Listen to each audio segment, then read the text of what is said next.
All right, folks, buckle up. We're diving headfirst into Lord of the Mysteries, the novel that got a glow up. Yup, it's revised, remastered, and ready to slap you right in the feels. Expect mystery, intrigue, and plot twists crazier than your ex. You know how we roll, adding some spice and adult humor along the way. So, if you're ready to dive into a world where secrets run deep, powers get weird, and characters are as twisted as that last Tinder date, this is the start of something epic. Let's kick off chapters 1 to 10. Chapter 1, Crimson. Welcome to the wild ride of Crimson, where dreams meet nightmares and a hangover feels like a friendly tap on the shoulder from death itself. Picture this. You wake up groggy, with your head throbbing like a DJ is throwing a rave inside your skull, only to find out you've been transported to some twisted fantasy realm. What do? Call in sick? Grab a drink? Let's dive into Zhou Mingri's chaotic new life and see how he handles this mess without a single hangover remedy in sight. Painful. How painful. My head hurts so badly, a gaudy and dazzling dream world filled with murmurs instantly shattered. The sound asleep, Zhou Mingri felt an abnormal throbbing pain in his head, as though someone had ruthlessly lashed at him with a pole again and again. No, it was more like a sharp object pierced right through his temples, followed by a twist. Ouch. In his stupor, Zhou Mingri attempted to turn around, look up, and sit up. However, he was completely unable to move his limbs as though he had lost control over his body. From the looks of it, I'm still not awake. I'm still in a dream. Who knows? Perhaps the next scene will be of me thinking I'm already awake, but in fact, I'm actually still sleeping. Zhou Mingri, who was not unfamiliar with similar encounters, tried his best to focus in order to escape the shackles placed upon him by the darkness and confusion. However, while still in his reverie, whatever will he could summon was ethereal like a fleeting fog. He found his thoughts difficult to control and introspect. No matter how much he tried, he still lost his focus as random thoughts surfaced in his mind. Why would I suddenly have such an excruciating headache in the middle of the night? And it's really painful. Could it be something like a cerebral hemorrhage? Fuck. Don't tell me I'm gonna die young. I need to wake up? Now. Eh? Why doesn't it seem to hurt as much as before? But why does it still feel like a blunt knife is slicing through my brains? From the looks of it, sleep is impossible. How am I to show up for work tomorrow? Why am I still thinking about work? This is some authentic headache. Of course, I have to take time off. I don't have to worry about my manager's grumblings. Hey, putting it that way, it doesn't seem too bad. Hey, I can end up getting some spare time for myself. Throbbing pain inundated Zhou Mingri, allowing him to slowly accumulate immaterial strength until he was finally able to move his back and open his eyes. He finally broke free from his reverie. His vision first blurred before it was screened by a faint crimson red. All he could see was a study desk made of burly wood in front of him. Right in the middle was an opened notebook with coarse yellow pages. The title was eye-catchingly written with strange, deep black lettering. To the left of the notebook was a stack of neatly arranged books, numbering about 8. The wall on their right was inset with grayish-white pipes with wall lamps connected to them. The lamp had a classical Western style to it. It was about half the size of an adult's head with an inner layer of transparent glass and an exterior gridded with black metal. Diagonally beneath the lamp was a black ink bottle shrouded in a pale red glow. Its embossed surface formed a blurry angel pattern. In front of the ink bottle and to the right of the notebook sat a dark-colored pen with a fully circular body. Its tip shimmered with a faint glint, while its cap rested right beside a brass revolver. A gun? A revolver? Zhou Mingri was completely taken aback. The things laid before him were alien to him. It looked nothing like his room. While feeling shocked and confused, he discovered that the desk, notebook, ink bottle, and revolver were covered in a layer of crimson veil, a result of the light shining from the window. Subconsciously, he looked up and shifted his gaze up bit by bit. In midair, a crimson moon hung high above the backdrop of a black velvet curtain, glowing in silence. This Zhou Mingri felt inexplicably horrified as he stood up abruptly. However, before his feet fully straightened, his brain protested with throbbing pain. It made him temporarily lose his strength as he fell uncontrollably. His buttocks slammed heavily onto the burly wood chair. Pah! The pain did little. Zhou Mingrui stood up again by propping himself up. He turned around in a fluster as he began to size up the environment he was in. The room was not very large, with a brown door on each side of the room. Close to an opposite wall was a low wooden bed. Between the bed and the left door was a cabinet. Its two doors were swung open, and beneath it were 5 drawers. To the side of the cabinet, there was the same grayish-white pipe on the wall at the height of a person. However, it was connected to a strange mechanical device with exposed gears and bearings in several spots. Items resembling coal stoves sat in the right corner of the room near the table, along with soup pots, iron pots, and other kitchen utensils. Across the right door was a dressing mirror with 2 cracks. Its bottom was made of wood, and the patterns were simple and plain. With a sweep of his gaze, Zhou Mingrui noticed himself in the mirror. The present him. Why am I still thinking about work? This is some authentic headache. Of course, I have to take time off. I don't have to worry about my manager's grumblings. Hey, putting it that way, it doesn't seem too bad. Hey, I can end up getting some spare time for myself. Throbbing pain inundated Zhou Mingrui, allowing him to slowly accumulate enough strength until he was finally able to move his back and open his eyes. He finally broke free from his reverie. His vision first blurred before it was screened by a faint crimson red.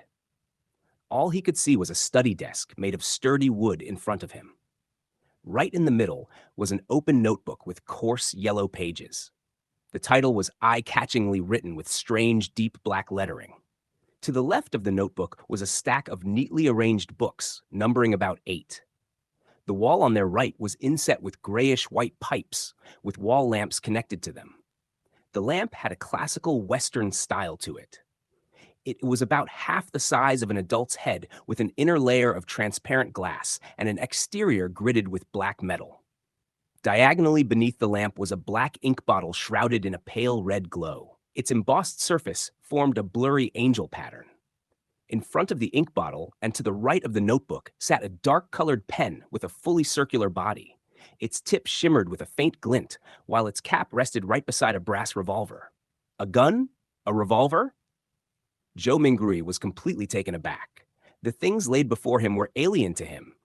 It looked nothing like his room. While feeling shocked and confused, he discovered that the desk, notebook, ink bottle, and revolver were covered in a layer of crimson veil, a result of the light shining from the window. Subconsciously, he looked up and shifted his gaze bit by bit. In midair, a crimson moon hung high above the backdrop of a black velvet curtain, glowing in silence. Zhou Mingrui felt inexplicably horrified as he stood up abruptly. However, before his feet fully straightened, his brain protested with a throbbing pain. It made him temporarily lose his strength as he fell uncontrollably. His buttocks slammed heavily onto the wooden chair. The pain did little. Zhou Mingrui stood up again by propping himself up. He turned around in a fluster as he began to size up the environment he was in. The room wasn't very large, with a brown door on each side.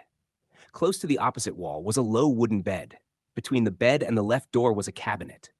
Its 2 doors were swung open, and beneath it were 5 drawers.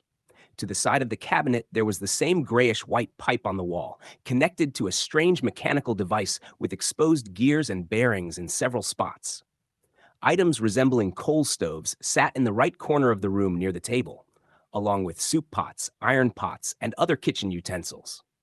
Across the right door was a dressing mirror with 2 cracks. Its bottom was made of wood, and the patterns were simple and plain. With a sweep of his gaze, Zhou Mingrui noticed himself in the mirror, the present him. Black hair, brown pupils, a linen shirt, thinly built, average-looking features, and a rather deep outline. Zhou Mingrui immediately gasped as many helpless and confused guesses surfaced in his mind. The revolver in ancient European style and the crimson moon that looked different from Earth's moon could only mean one thing. Could I have transmigrated? Zhou Mingrui widened his mouth slightly. He had grown up reading web novels and had often fantasized about such scenes. However, he momentarily found it hard to accept the situation when he found himself in one. This is probably what it means to love a fantasy. In a minute, Zhou Mingrui had already cursed himself while trying to make the best of his adverse situation.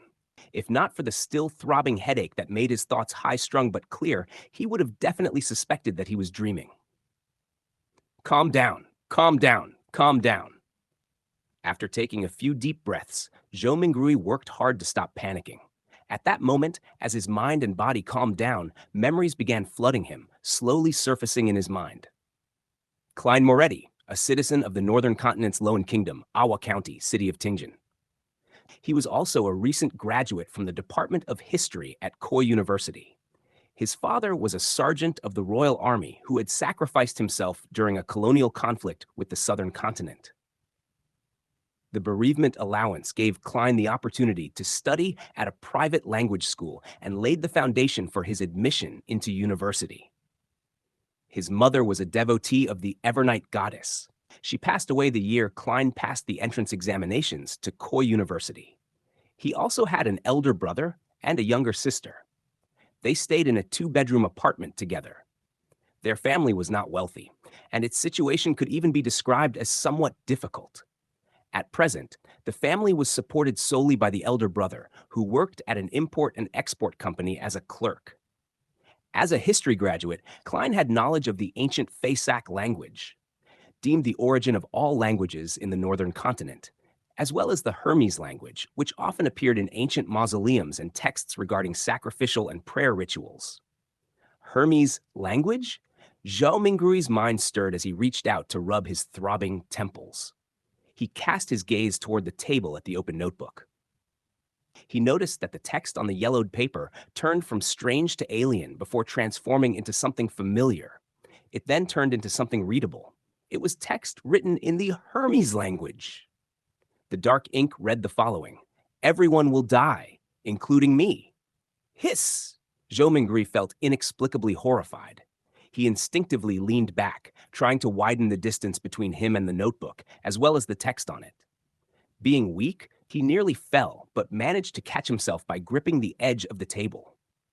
He felt the air around him turn turbulent, like faint whispers were creeping into his ears. The sensation reminded him of the horror stories told by elders during his childhood. Shaking his head, he tried to convince himself it was all an illusion. Zhou Mingrui steadied himself, taking in a few shaky breaths. His gaze shifted to the shimmering brass revolver. A question began to form in his mind. With Klein's family situation, how could they afford something like a revolver? Zhou Mingrui frowned in deep thought. Suddenly, he noticed a red handprint on the side of the table, darker than the moonlight and thicker than the crimson veil. A handprint?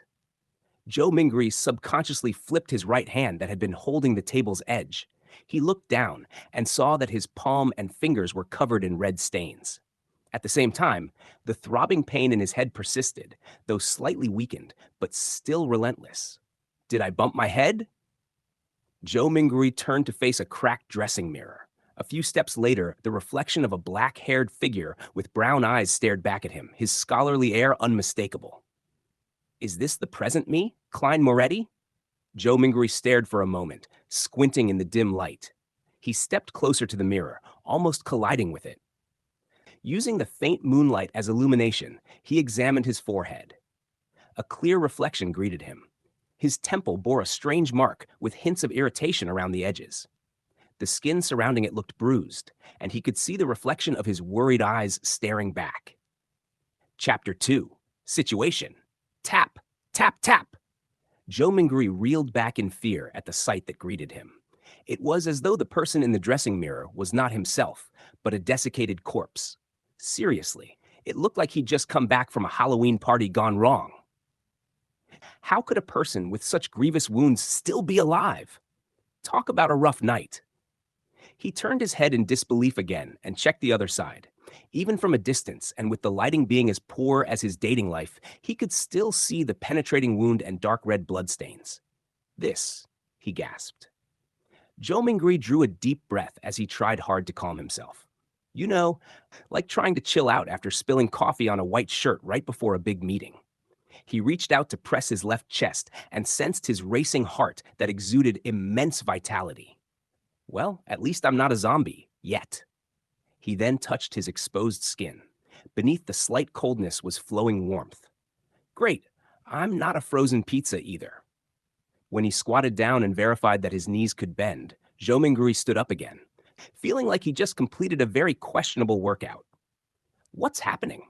he muttered with a frown, planning to inspect his head injury seriously once more. He took 2 steps forward and suddenly paused. The moonlight of the sanguine moon was relatively dark, so it was insufficient for his serious inspection. Why did everything have to look so ominous? A memory fragment triggered as Zhou Mingui turned his head to look at the grayish-white pipes and the metallic gridded lamp on the wall right beside the study desk. This was the most common gas lamp of the times. Its flame was stable, and its illumination capabilities were excellent.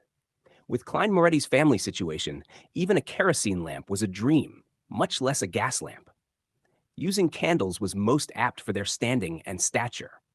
However, back when he burned the midnight oil 4 years ago to be admitted into Koi University, his elder brother, Benson, felt that it was an important matter which their family's future depended upon. He insisted on creating conducive studying conditions for Klein, even if it meant taking on debt. Of course, Benson, who was literate and had worked for several years, was not a rash person who did not think of the consequences. He had quite some tricks up his sleeve. He reasoned with the landlord to raise the apartment standards by installing gas pipes to improve the likelihood of rentals in the future. The landlord was convinced and provided the money to complete the basic modifications. Then, using the convenience of working at an import and export company, he purchased a brand new gas lamp, which was nearly at cost price. In the end, all he needed was to use his savings and did not need to borrow money. After the memory fragment flashed past his mind, Zhou Mingui came to the desk where he turned the pipe's valve and began twisting the gas lamp switch. With a sputtering sound, a spark sounded from friction. Light did not descend upon Zhou Mingui as he had expected. Great, this is just like my love life. No spark. He twisted the switch a few more times, but all the gas lamp did was sputter and remain dark. Retracting his hand and pressing on his left temple, Zhou Mingui sought for the reason by rummaging through his memory fragments. A few seconds later, he turned around and walked toward the door. He arrived at the machine installation, which was similarly inset into the wall and had grayish-white pipes connected to it. This was a gas meter. After seeing the exposed gears and bearings, Zhou Mingui took out a coin from his trousers pocket. It was dark yellow in color and had a bronze shimmer to it. The front of the coin was engraved with a portrait of a crown-wearing man, and there was a 1 on a clump of wheat on the back. Zhou Mingui knew that this was the most basic currency of the Loan Kingdom. It was called a copper penny. 1 penny's purchasing power was roughly 3 to 4 yuan before his transmigration. Such coins had other denominations like 5 pence, half pence, and quarter pence. Despite the 3 types, the denominations were not small enough units. In everyday life, one had to buy several different things just to spend a single coin from time to time. What a hassle! Just give me a debit card already. After flipping the coin, which was only minted and circulated after King George III ascended to the throne, a few times, Zhou Mingui inserted it into the gas meter's thin vertical mouth. Clink! Clang! After the penny fell to the bottom of the meter, the sound of grinding gears sounded immediately, producing a short but melodious mechanical rhythm. Perfect! My luck is finally turning around! Zhou Mingui stared at the meter for a few seconds before returning to the burly wood desk. He then reached out to twist the gas lamp switch. After some sputtering, there was a sharp sound. A fire plume ignited and rapidly grew.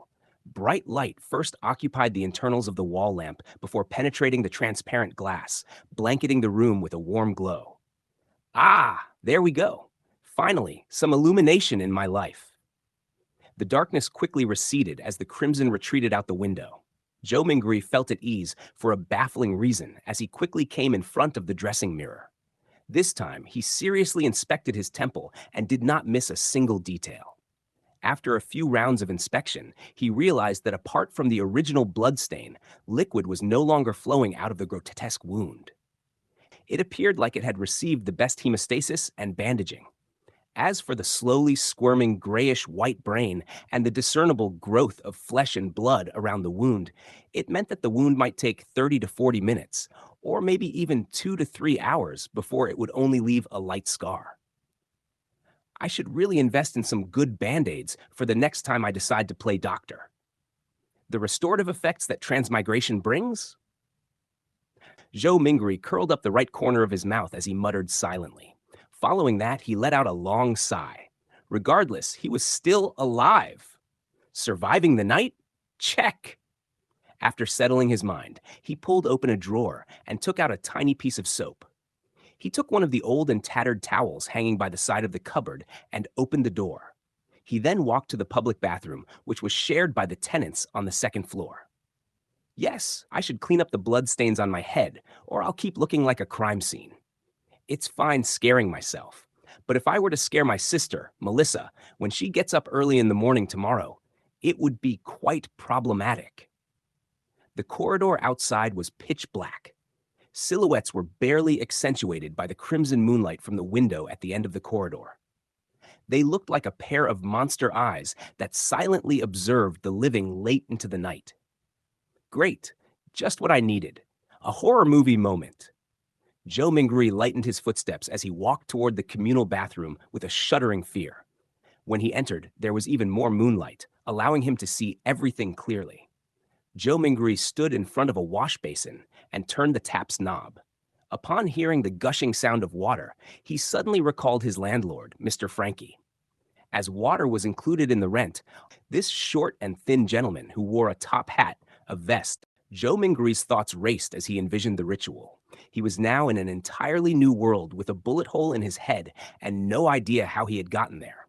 But if luck had brought him here, perhaps luck could take him back. It was worth a shot.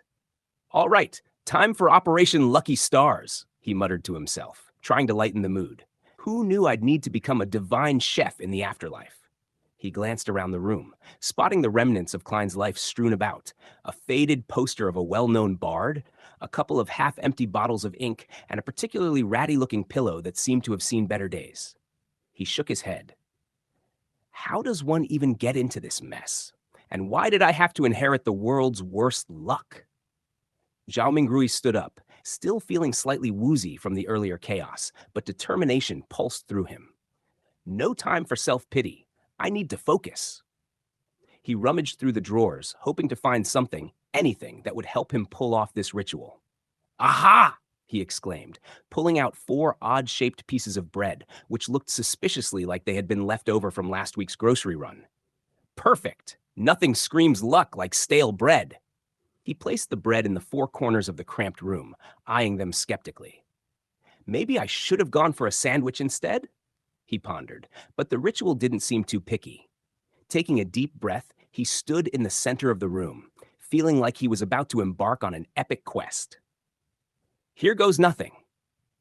Blessings stem from the immortal Lord of heaven and earth, he chanted, feeling utterly ridiculous.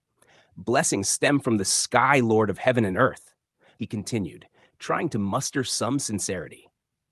Blessings stem from the exalted Thearch of heaven and earth, he pressed on, his voice rising with a hint of excitement. Blessings stem from the celestial worthy of heaven and earth. He could practically hear the universe snickering at him.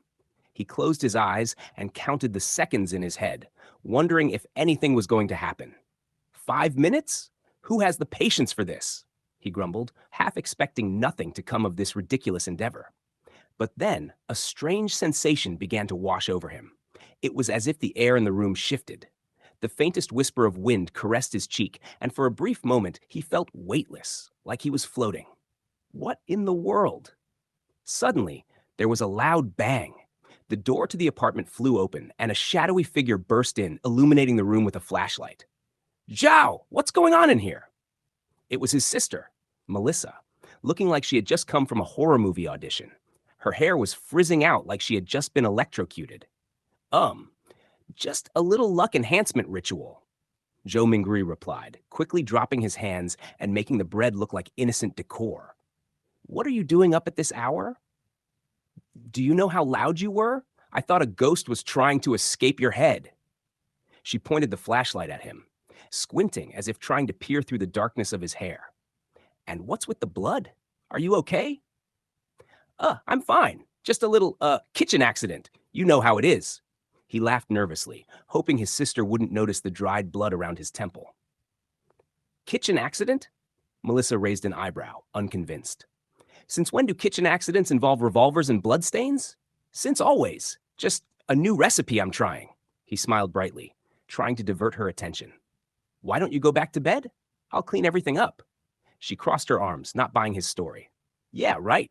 I'm not going anywhere until you explain what's going on. Zhou Mingri sighed, knowing he was trapped. Okay, fine. Just don't freak out. I might have transmigrated into someone else's life after trying a weird luck ritual. Transmigrated? Melissa echoed, trying not to laugh. Are you serious? Did you hit your head too hard? Look, I know it sounds insane, but I have a bullet hole in my head. Does that not scream supernatural event? He gestured dramatically at the wound, which, to his relief, looked far less grotesque now. Okay, you win. That's pretty convincing, she said, finally lowering the flashlight. But you have to be careful. You can't just go around messing with rituals like they're some kind of game. I know. I'm just trying to figure out how to get back home, he confessed, running a hand through his hair. So, can you help me?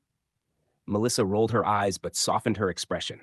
All right, let's start by cleaning up this mess before I get nightmares about crime scenes. As they began to clean, Zhou Mingri felt a flicker of hope. If he had to navigate this new life, he was glad he'd have Melissa by his side. Just think of it this way, he said, trying to lighten the mood. At least my cooking skills are bound to improve with all this adventure, right? Right, she replied, smirking. And if you blow something up, just remember to use a different recipe. With that, the two siblings shared a laugh, and in that moment, Zhou Mingrui knew he had to embrace this strange new world, even if it meant dealing with a bullet hole and all the peculiarities that came with it. Chapter 3, Melissa. After confirming his plan, Zhou Mingrui immediately felt like he'd finally found a mental crutch. His fear and unease were all swept away like bad takeout from last weekend. Only then did he have the mood to carefully study Klein's fragmented memory shards. Zhou Mingri habitually stood up before turning off the pipe's valve. He watched the wall lamp gradually dim until its flame flickered out like his motivation for adulting before sitting back down. As he subconsciously fiddled with the revolver's brass cylinder, he pressed the side of his head, recalling memories in the crimson-dyed darkness, feeling like the most attentive viewer in a cinema that only shows flicks about existential dread. Maybe it was the bullet that passed through his head. But Klein's memories were like shattered glass, super pretty until you realize you could cut yourself. Not only were the memories disjointed, but there were also major gaps. For example, he couldn't remember how the hell he ended up with that exquisite revolver, or if he pulled a classic cry for help move and offed himself, or if he got killed by a surprise party gone wrong. Oh, and what did that note mean? Everyone will die, including me. Was that an invitation to a really morbid game night? He even wondered if he'd done anything weird 2 days before everything hit the fan.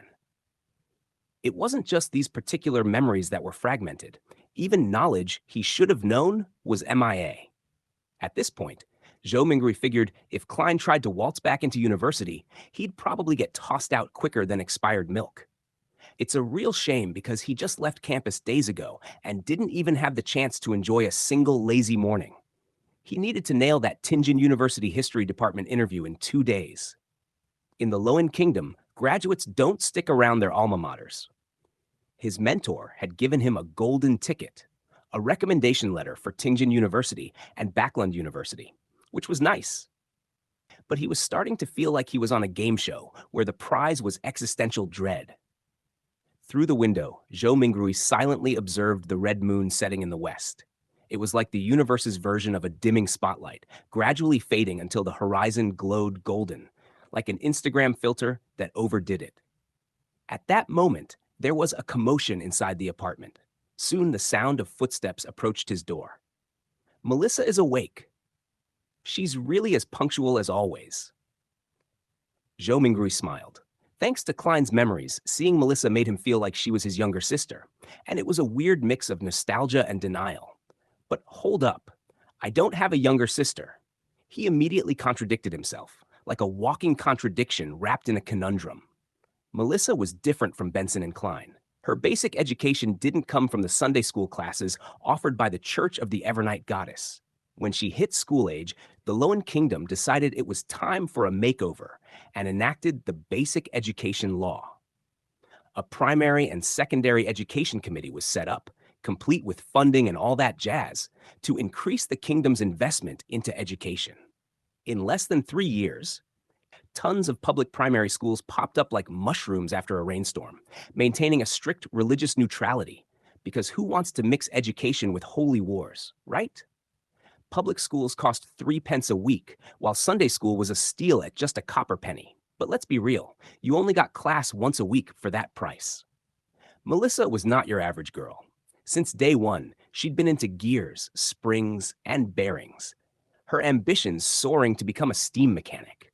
Benson, who realized the importance of education despite his own struggles, supported his sister's dreams like a proud parent at a dance recital.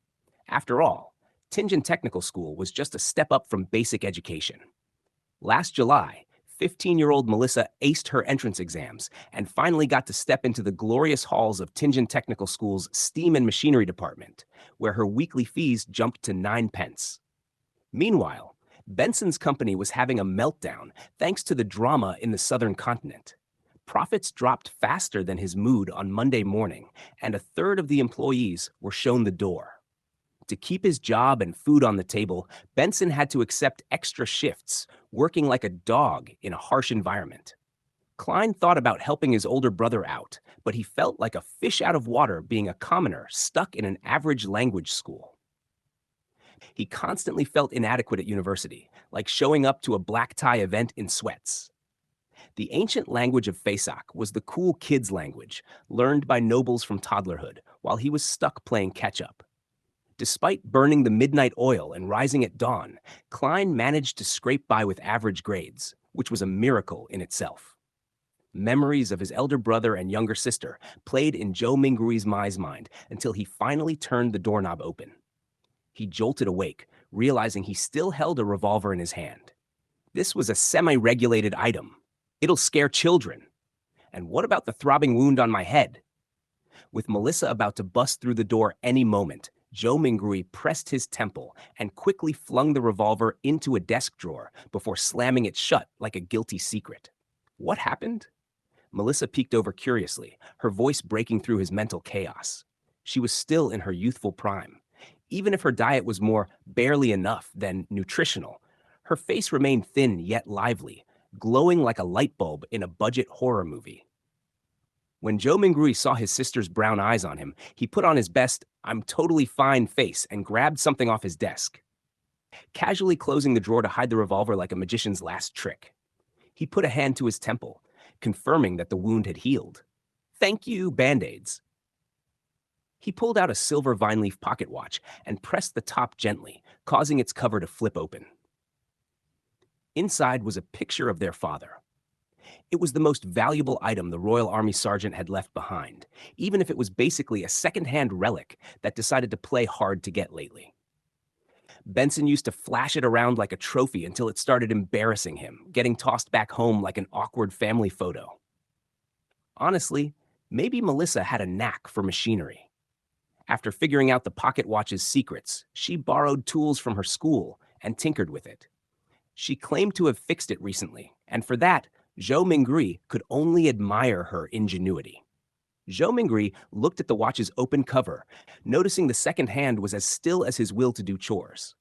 Subconsciously, he twisted the top dial to wind it, but after several turns, he heard no satisfying tick-tock. The second hand was still stuck. "It looks like it's broken again." He glanced at his sister, searching for something to say. Melissa shot him an expressionless look, then briskly walked over to snatch the pocket watch away.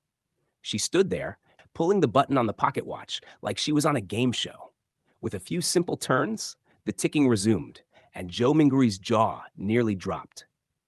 Isn't pulling the button up usually meant to adjust the time? Zhou Mingrui's face turned blank as he processed her skills. Suddenly, a bell chimed from a faraway cathedral, ringing 6 times like a church service gone rogue. Melissa tilted her head to listen and pulled the button up again, turning it to sync the time like a pro. "It's okay now," she said flatly, handing the pocket watch back to Zhou Mingrui like she was giving a dog its bone. Joe Mingui returned a polite smile, feeling a mix of embarrassment and gratitude. Melissa gave him a piercing stare, like she could see through his facade, before walking over to the cupboard. She grabbed her toiletries and towel, preparing to leave for the public bathroom. Why did her expression look like a mix of disappointment and concern? Is that the "I care about you" look, or the "you're hopeless" vibe? Joe Mingui lowered his head and chuckled. He clicked the pocket watch's cover closed, then opened it again, like a kid with a new toy. He kept opening and closing it, his mind swirling with questions. Klein supposedly committed suicide without a silencer. Yeah, we'll call it suicide for now. His dramatic exit should have caused quite the ruckus, yet Melissa, just a wall away, hadn't noticed a thing. Was she sleeping too soundly? Or was Klein's suicide cloaked in mystery from the start, like a plot twist nobody saw coming? Click. The pocket watch opened. Clack. The pocket watch closed.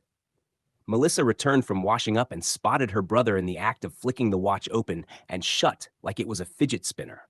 Her gaze filled with exasperation again as she said sweetly, "Klein, take out all the remaining bread. Remember to buy fresh ones today. There's meat and peas too. Your interview is soon. I'll make you mutton stewed with peas." As she spoke, she moved a stove out from a corner. With some charcoal, she boiled a pot of hot water, bringing the thrill of culinary creation to their otherwise bleak existence. Joe Mingui sat in the silence of the now empty apartment, staring at the door Melissa had just closed. The weight of Klein's memories pressed down on him like a lead blanket. The world outside felt foreign, yet strangely familiar, like a dream that lingered just beyond the edge of consciousness. He sighed, the sound echoing in the empty room. "All right, time to get my act together," he muttered to himself, shaking off the remnants of confusion. With Melissa gone, he could finally think about what the hell was going on. This wasn't just some movie where he could sit back and enjoy the show. No, he was the main character now, and he had to figure out how to navigate this new life without turning it into a comedy of errors. He picked up the pocket watch again, fiddling with it, as if it held the secrets to the universe, or at least to his current predicament. "Why do you keep breaking on me, old friend?" he joked to the watch. "I'm already dealing with enough craziness without you throwing a tantrum." With a click, he opened the watch once more. The second hand still refused to budge. "Guess you're as useless as I am," he chuckled dryly, tossing it onto the table. It clinked against the surface, a metallic reminder of the ticking clock of his life. Now, if only it would start ticking in sync with his plans. The thought of his upcoming interview gnawed at him. He had to impress the Tingen University History Department. What a weird twist of fate. Who knew that dying and taking over someone else's life would lead to an academic interview? "Klein, buddy, you really set the bar high for me, didn't you?" he grumbled. He rummaged through his meager belongings, hoping to find something that would help him prepare. Old notes? Check. An expired student ID? Check. A pair of socks that probably had seen better days? Check. This is not what I had in mind for a comeback, he mused. Glancing out the window, he noticed the streets beginning to stir with life. People were starting their day, oblivious to the existential crisis happening just a few floors up. Great, the world keeps turning while I'm here trying to piece together my new identity. Typical. Suddenly, a thought struck him. What if he just played it cool? He could channel Klein's memory, add a dash of his own flair, and turn this interview into a performance. After all, who didn't love a good show? He could just imagine himself sauntering into that room, flipping his hair, if he had any, and charming the professors into submission. "Hello, esteemed faculty. I'm here to dazzle you with my knowledge and questionable life choices." He laughed at the ridiculous image. But as the laughter faded, a thought lingered. He had to find a way to not only impress them, but to uncover the truth about Klein's life. Who had he been? Why was he so tangled up in this mess? And what had really happened that night? All right, let's get down to business. He grabbed a piece of paper and started jotting down notes, a mix of random facts he remembered about history and a few off-the-wall theories he'd come up with on the spot. Ancient aliens? Sure, why not? They probably would have been better at university than I am right now. Time flew as he worked, and soon enough, the clock on the wall reminded him it was time to head out. He took a deep breath, smoothed down his clothes, and opened the drawer one last time to retrieve the revolver. He hesitated, then tossed it aside in favor of a simple coat. No need to scare the locals just yet. Let's save the theatrics for the interview. Before he stepped out the door, he paused, glancing back at the room that felt more like a stage than a home. Okay, Klein, you got this. I'll do you proud, or at least try not to embarrass us both, he muttered under his breath. With one last look, he shut the door behind him and stepped into the bustling streets of Tianjin, a crack ready to face whatever absurdity awaited him. Chapter 4. Divination. Zhou Mingri plopped back into his chair just as the faraway cathedral bells tolled again. He waited as they chimed 7 times, then got up with a groan, heading to the cupboard to grab his clothes. Out came a black vest, matching suit, trousers that hugged his legs like a second skin, and a half-top hat that topped off his "I'm trying too hard" look. It made him feel like he'd just walked into an episode of a Victorian-era drama. He muttered to himself, shaking his head with a smirk. Why the hell am I dressing up like I'm going to an interview? All I'm doing is getting ingredients for a damn luck ritual. Klein, the guy whose body Zhou Mingri had taken over, was so paranoid about interviews that he'd instinctively dressed in his best. Or should we say, his only decent set of clothes. Classic overachiever energy. After a deep breath, Zhou ditched the suit and vest for a brownish-yellow coat. He topped it off with a felt hat, the kind with rounded edges, matching the whole "I'm just a regular guy" vibe. With his outfit locked in, Zhou stepped over to the bed, lifted a cushion, and reached into a hidden hole underneath. He rummaged around like he was searching for the last slice of pizza and found a little stash. In his hand, a roll of worn-out notes. About 8 faded, dark green pieces of cash, the sad remains of Benson's savings. Even included the rent for the next 3 days. 2 5 solly notes, the rest just 1 solly. For context, in the Lowen Kingdom's money game, solly is like silver. 1 solly gets you 12 copper pence, and if you're feeling really fancy, there's the big boy, gold pounds. Equivalent to 20 solly, real bank-breaking stuff. Zhou spread out a note and caught a faint whiff of that unique ink smell. Ah, money. Sweet, sweet cash. Maybe it was Klein's memories or just Zhou's hunger for more cash, but damn, he was in love. Look at this beauty, he thought. George III's stern old mug with those mustaches actually seems kinda cute? Yup. Dude was so broke he was developing feelings for money. After about a minute of admiration, he peeled off 2 1 solly notes, rolled the rest back up, and stashed them back in the cushion. Gotta save what little you have, right? He neatly folded the notes and slid them into the left pocket of his brownish-yellow jacket, keeping them separate from the few pence jingling in his trouser pocket. A man's gotta be organized, after all. Zhao grabbed a key and dropped it in his right pocket, picked up a dark brownish paper bag, and marched towards the door with a purpose. Well, kinda. His steps gradually slowed until he came to a full stop by the door, his brow furrowing in concern. Klein's death had been one strange mystery, a whole WTF happened here kind of deal. And now Zhao was wondering, would something shady go down if he just walked out unprepared? After some thought, he headed back to his desk, yanked open a drawer, and pulled out a brass revolver that shimmered under the dim light. This bad boy was his only line of defense, and with enough power to scare off any would-be thug. Zhou had never fired a gun, but honestly, just pulling one out would make anyone think twice, right? He ran his hand over the cold metal of the revolver, feeling a strange sense of security before slipping it into the same pocket as his money. One hand gripped the gun's handle, the other clasped his cash. Perfectly concealed. But then it hit him. What if it misfired? To avoid some dumb accident, Zhou pulled out the revolver again, flicked open the cylinder, and made sure the empty chamber from Klein's so-called suicide was aligned with the hammer. That way, even if he did pull the trigger by mistake, it'd be a dud. Crisis averted. With that, he stuffed the revolver back in his pocket, pulled his hat down a bit, and finally opened the door to step out. The corridor was as dim as ever, with sunlight barely making it through the window at the end. Zhou quickly descended the stairs and left the apartment, finally stepping into the warmth and light of the sun.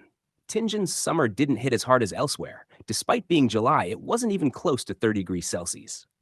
The mornings were still kinda chilly, but the streets? Oh man, they were a mess. Filthy water, junk scattered everywhere. Low-income living at its finest, baby. Roasted fish, fresh and hot. Morning oyster soup, one bowl and you'll feel pumped all day. Get your fresh fish, just 5 pence a piece. Muffins and eel soup, breakfast of champions. And then, of course, conch, conch, conch. Gotta love the hawkers. Joe weaved through the crowd, gripping the revolver tightly in his pocket as he also held onto his precious cash.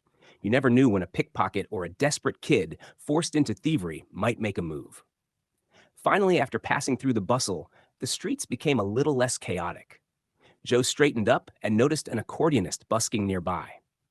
The music drifted between chill and upbeat as a group of scrappy, dirt-covered kids swayed to the beat. Their ragged clothes couldn't hide the joy in their dancing. They looked like tiny royalty, living their best lives. Joe overtook a weary-looking woman, her skin dull and skirt dirty.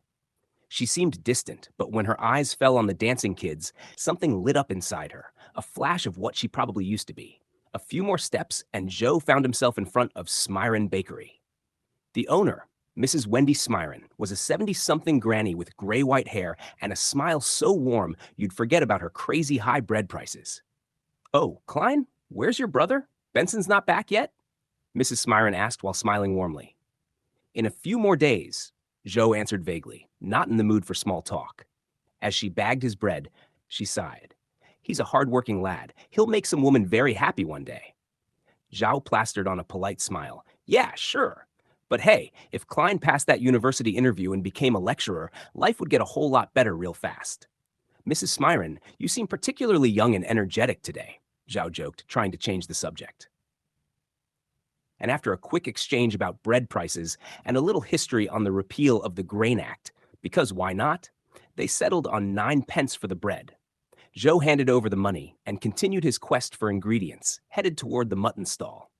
As he approached the municipal square, he noticed a few clowns handing out flyers for a circus performance. Just as he was about to check one out, a hoarse woman's voice caught his attention. "Care for a divination?" He turned to see a woman in a pointy hat and a long black dress standing in front of a tent, her face painted with reds and yellows, her eyes a deep, mysterious blue-gray. "No thanks," Joe said, shaking his head. He didn't have money to waste on something as frivolous as fortune-telling. But the woman laughed. "My tarot readings are very accurate." "Tarot?" Joe froze. That word was nearly identical to the tarot cards from Earth. What's more, tarot cards were used for divination there too. Could it be a fellow transmigrator? Curiosity piqued. Joe grinned. "If the price is right, I might just give it a shot." The woman's eyes twinkled mischievously as she smiled. "Lucky for you, sir. Since you're my first customer today, it's on the house." Joe Mingrui raised his brow and gave a cautious smile. "Free, huh? All right then, let's see if your tarot game is as strong as your sales pitch." He walked over to the tent, cautiously eyeing the painted woman as she gestured toward a small wooden table. It was covered in a deep purple cloth, embroidered with odd symbols that seemed to shift under the light. Atop the table sat a deck of cards, the edges frayed from overuse. "Sit, please," the woman said, her voice taking on a strange, almost melodic tone. She extended her hand to the deck, shuffling with a dexterity that Joe couldn't help but admire. He eased himself onto the wobbly stool, still clutching his paper bag of bread with one hand, the other never leaving his pocket, firmly wrapped around the cold handle of the revolver. Old habits die hard, and considering how this day had started, he wasn't taking any chances. The woman spread the cards out in a wide fan before him. "Pick 3, she said, her eyes gleaming under the rim of her pointed hat. Joe hesitated for a moment, then shrugged. "Why not?" he muttered under his breath as he slid 3 cards from the deck. Each one felt slightly different in his hands, though that might have just been his imagination. The painted woman collected the chosen cards, flipping them over one by one. The first card showed a figure standing at a crossroads, a sword in one hand and a staff in the other. The second card was the image of a tower struck by lightning, the top crumbling as figures fell from it in despair. The third card was a wheel, spinning endlessly with no clear direction. The woman narrowed her eyes, staring at the cards for an uncomfortably long time. Her fingers traced each image with delicate precision before she spoke. The 2 of Swords. A choice looms before you, one that could define the path you walk. Her gaze flicked up to meet his. It's not an easy choice, and it will bring conflict. She then pointed to the crumbling tower. The tower represents upheaval, destruction of old ways, a catastrophe that clears the path for something new. Your world may soon fall apart. Zhao scoffed softly, as if it hasn't already.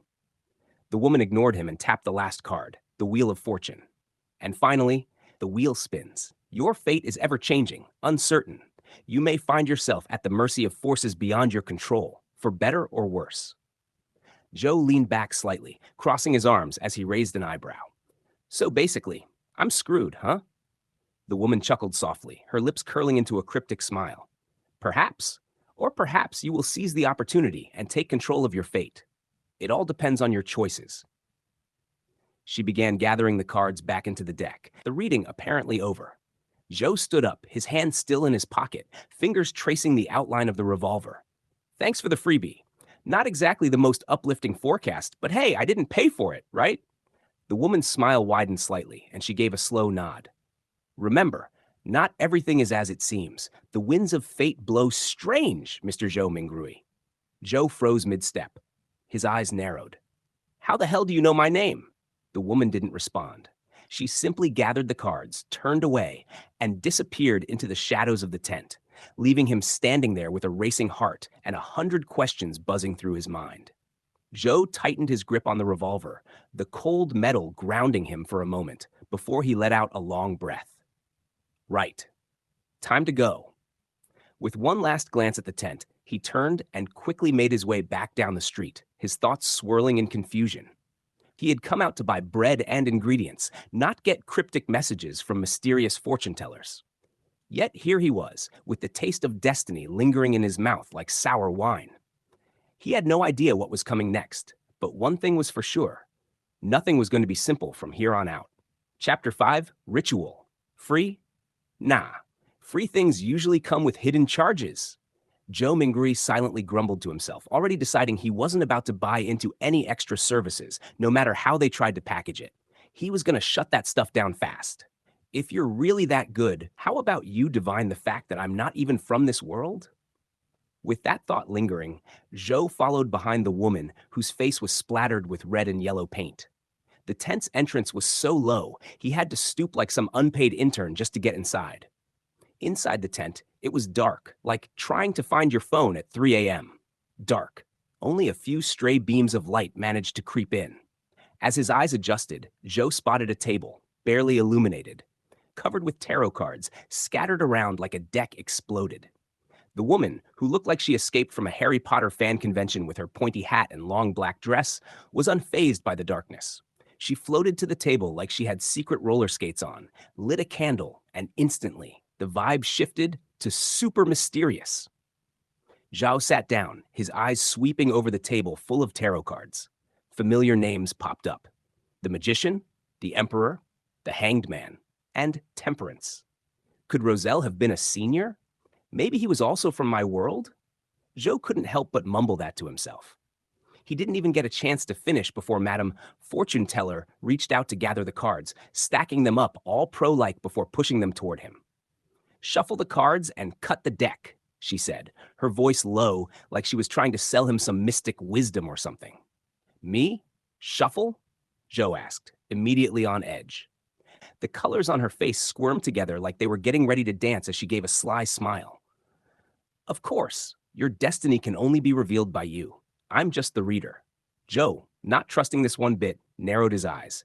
This reading isn't going to cost me extra, right? He asked. As a veteran keyboard warrior, I've seen too many of these scams. The fortune teller paused, caught off guard for a second, before finally responding in a deadpan tone. It's free. Zhou relaxed a bit, pushing the revolver further into his pocket, just in case. He reached out, shuffling the deck with the same finesse he used to handle online arguments, and handed it back. It's done, he said, laying the cards in the middle of the table, feeling like he was just daring fate to throw something his way. The fortune teller carefully eyed the deck before speaking again. I forgot to ask, what do you want to know?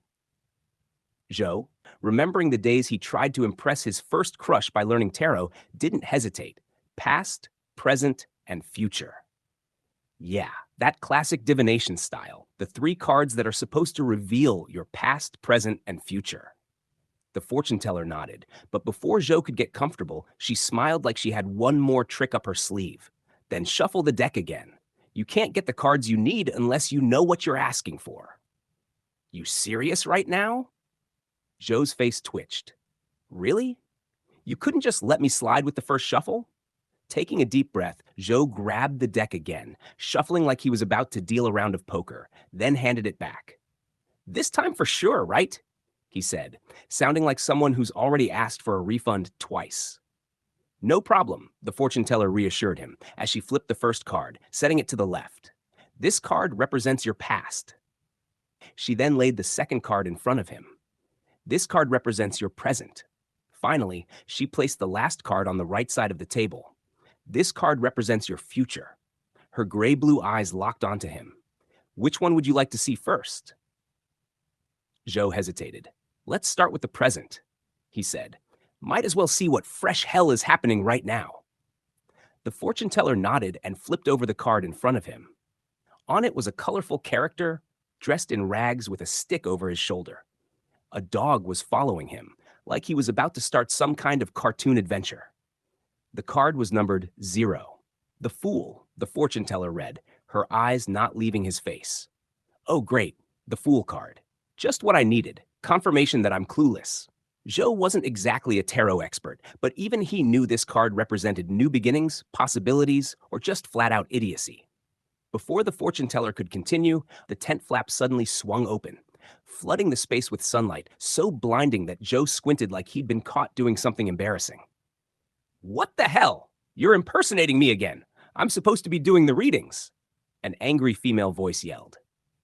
Zhou turned, squinting through the light. A woman, looking almost identical to the one sitting in front of him, stormed in. Same pointy hat, same black dress, same face paint, but this one was taller and way more pissed. The fortune teller in front of him quickly stood up. Don't mind her, she said, slightly embarrassed. I just love doing this, and honestly, I'm not bad. Seriously, sometimes I'm spot on. She lifted her dress a little and scurried off like a kid who just got caught stealing cookies. The new fortune teller gave Zhou a polite smile. Sir, would you like me to interpret your cards now? Zhou narrowed his eyes. Is it free? No, she replied, deadpan. Well, forget it then. Zhou pulled back his hands and stuffed them into his pockets, gripping his revolver and the last of his cash, before ducking out of the tent. Damn, this whole time, I got scammed by a wannabe fortune teller who's really just an animal trainer? If she didn't want to train animals, was she even cut out to be a clown? Zhou Mingui blinked, taking a moment to process the bizarre scene unfolding before him. It felt like he had accidentally stumbled into a bad crossover episode. One moment, he was in his dingy little apartment attempting a ritual for luck, and the next, he was standing in a gray misty void alongside two random strangers. Excuse me, but could someone please tell me where the hell I am? Zhou Mingui asked, raising an eyebrow and crossing his arms. I mean, I didn't sign up for a group therapy session. The woman with the pouty lips and a suspiciously regal air, clearly the Audrey Hall in question, looked at him, her eyes narrowing. Group therapy? This is more like interdimensional chaos therapy, if you ask me. Right, I was just about to get a cup of coffee, and now I'm stuck in the Twilight Zone. Zhou Mingui grumbled, rolling his eyes. Do any of you have a clue how to get out of here? Wait a minute. Alger Wilson, the robed guy with the funky glass bottle, piped up. Are you? The one who summoned us? Summon? Please, I can barely summon my own breakfast in the morning. If this is my doing, someone owes me a serious explanation. Zhou Mingui huffed, running a hand through his hair. I thought rituals were supposed to bring good luck, not a magical game of who's that Pokemon. Audrey crossed her arms, clearly annoyed. Well, you're the one who invoked a ritual. What were you expecting? A cheerful chat with fairies? Honestly, maybe some pizza and a good movie. Zhou Mingui shot back, now feeling a bit bold. But instead, I got mist and judgmental stares. Great trade-off, really.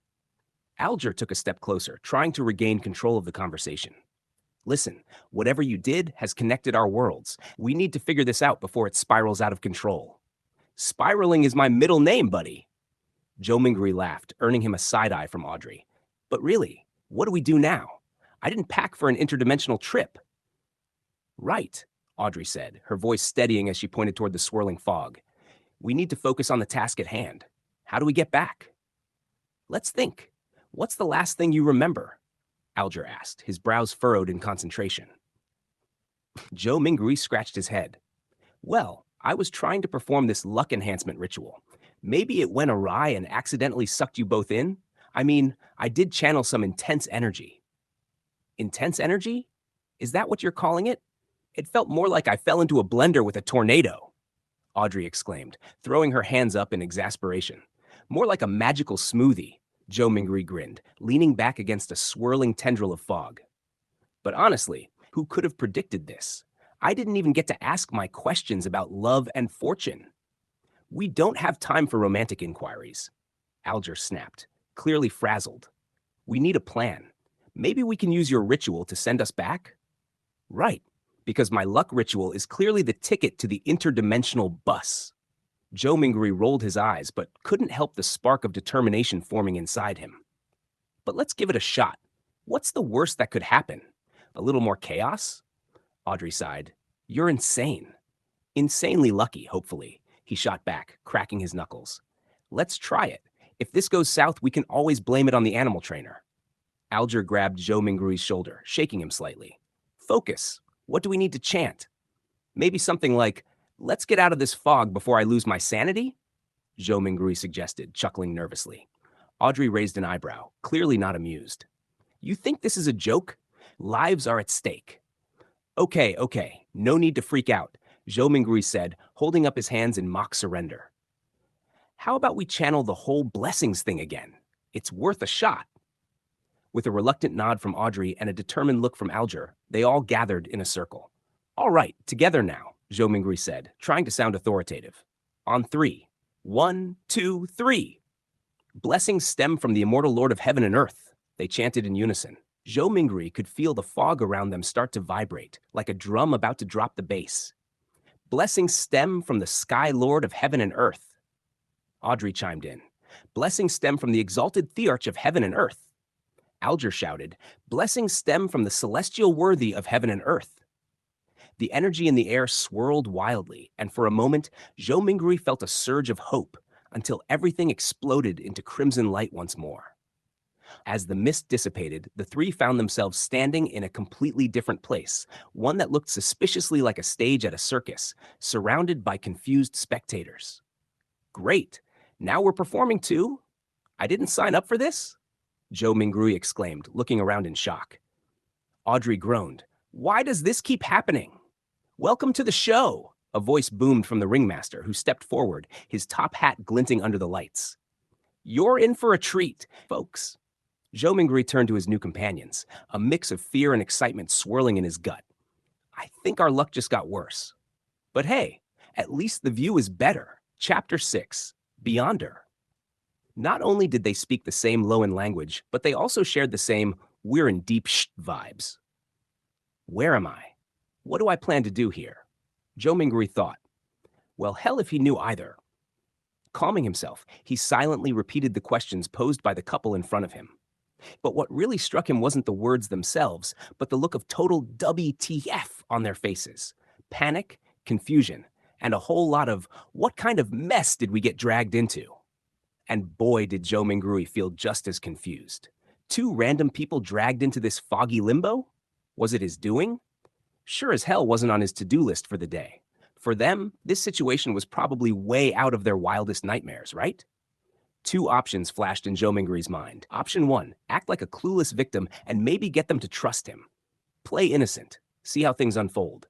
Option 2, play it cool, act like some mysterious badass and let them do the talking. Information's key, after all.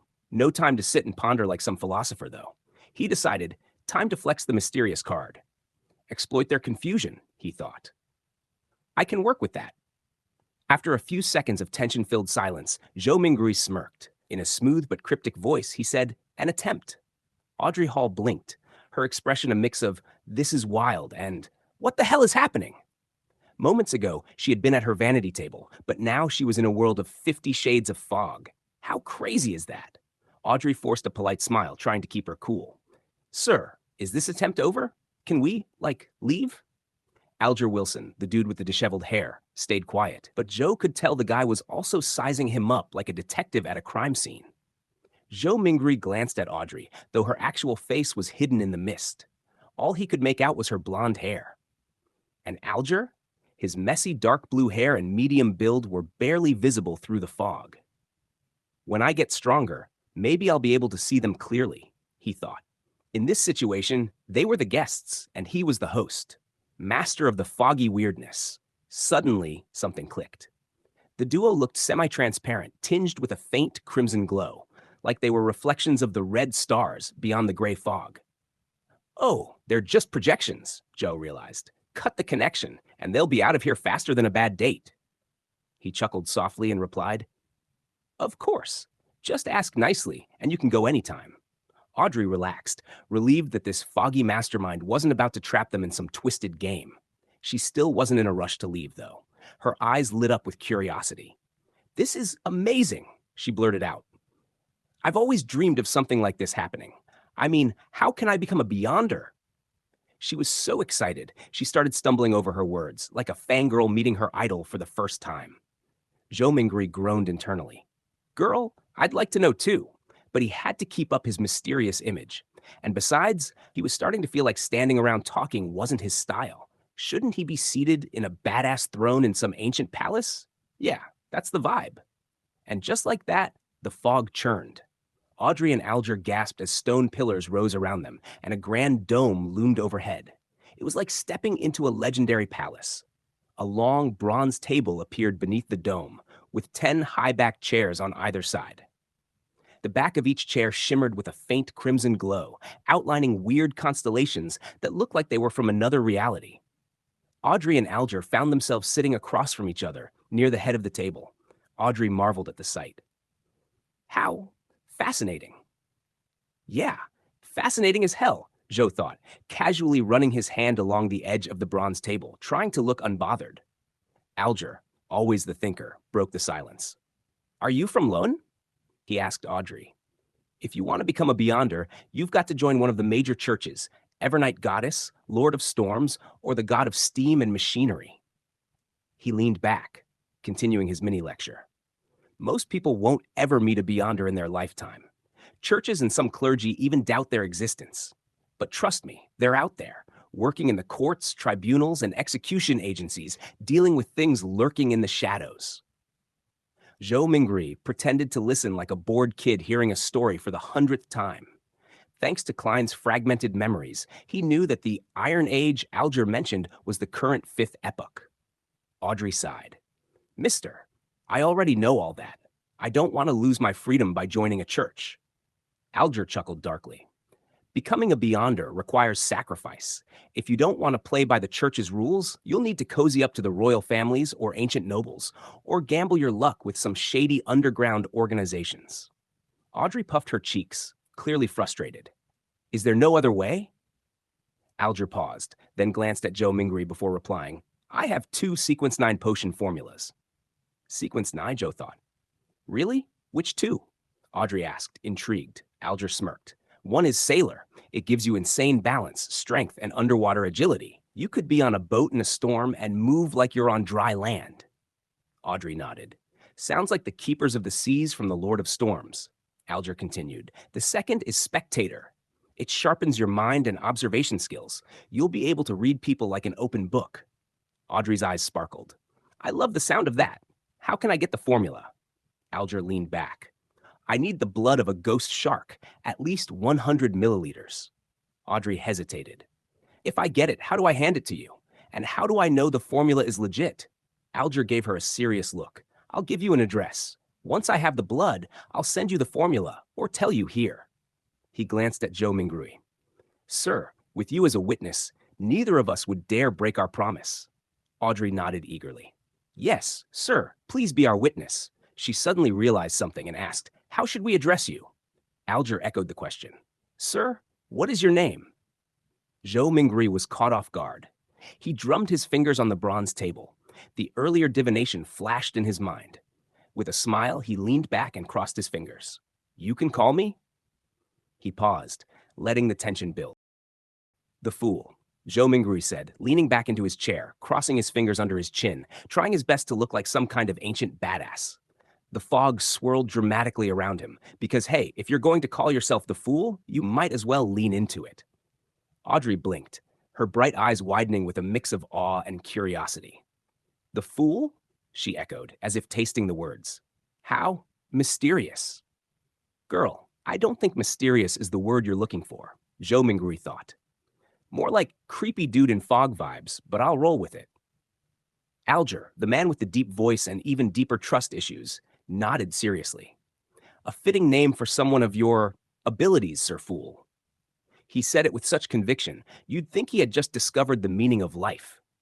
Damn right, it's fitting. Zhou Minggui thought, almost amused at how seriously they were taking this whole thing.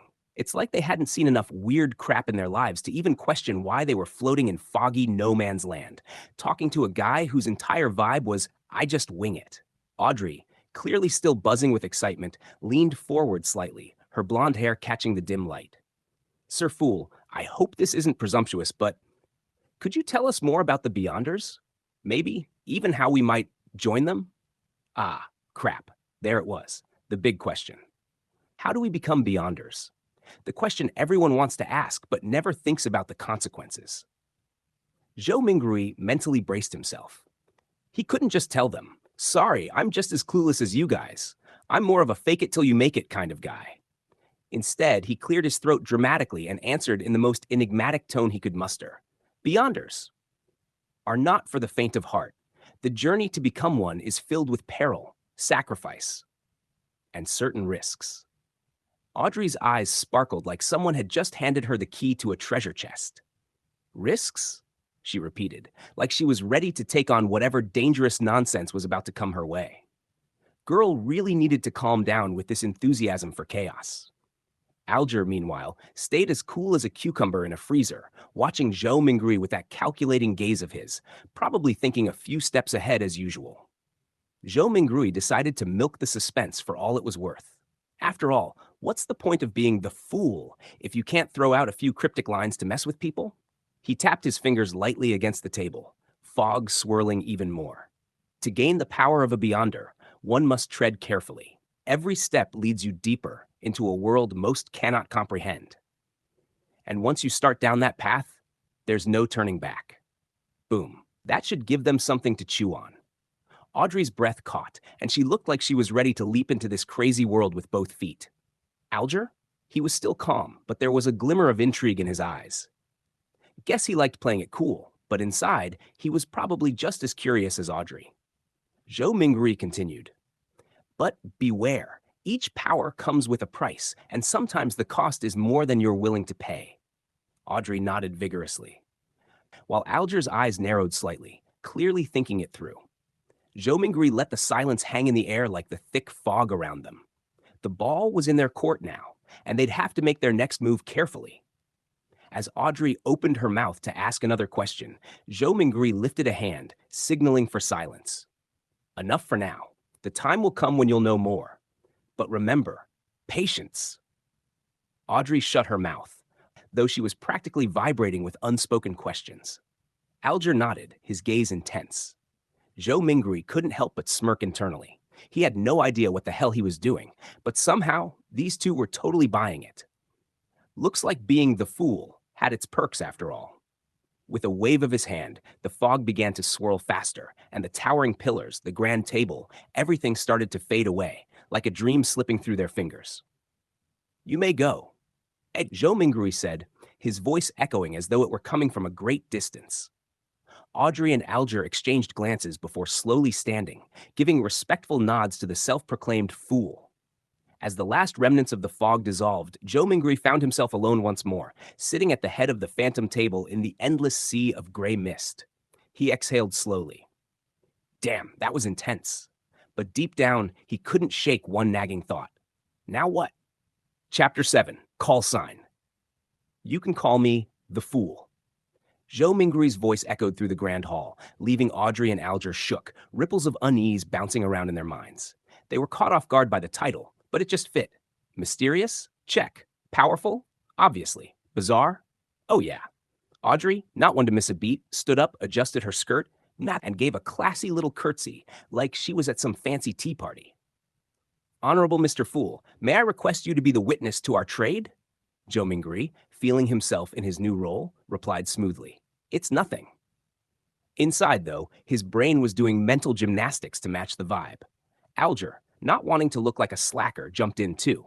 It's an honor, Mr. Fool, and gave a bow.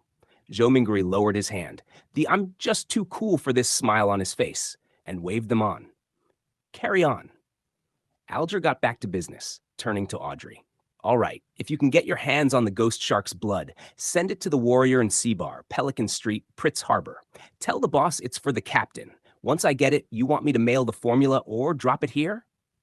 Audrey thought it over for a hot second. I'll test my memory. Let's do it here. The moment Audrey agreed, she turned to Zhou Mingri, eyes lighting up like she'd just figured out the secret to winning the lottery. Mr. Fool, could we do more of these? Gatherings? They seem fun. Alger, picking up what she was putting down, chimed in. Yeah, Mr. Fool.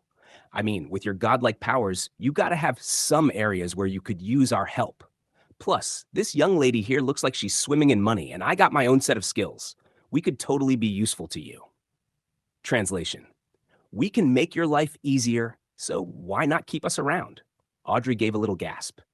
Was my rich girl vibe that obvious? Zhou Mingri's brain was whirring. More meetings could mean more secrets and power boosts for him, which was a win. But more meetups also meant more chances to blow his cover. Still, he controlled when they came and went, so yeah, why not? He drummed his fingers on the table like a boss, then smiled. I like things to be fair. Help me out, and you'll get rewarded. He leaned back.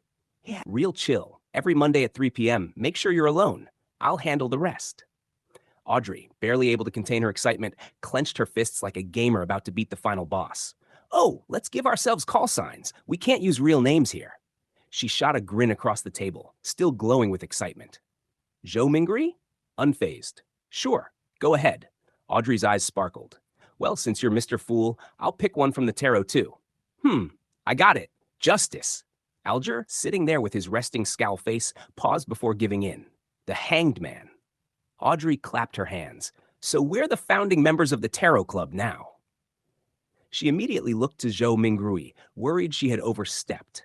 He just shook his head, amused. Do what you like. With that, Audrey was practically vibrating with excitement. Mr. Hanged Man, can you repeat the address? My memory's good, but just in case.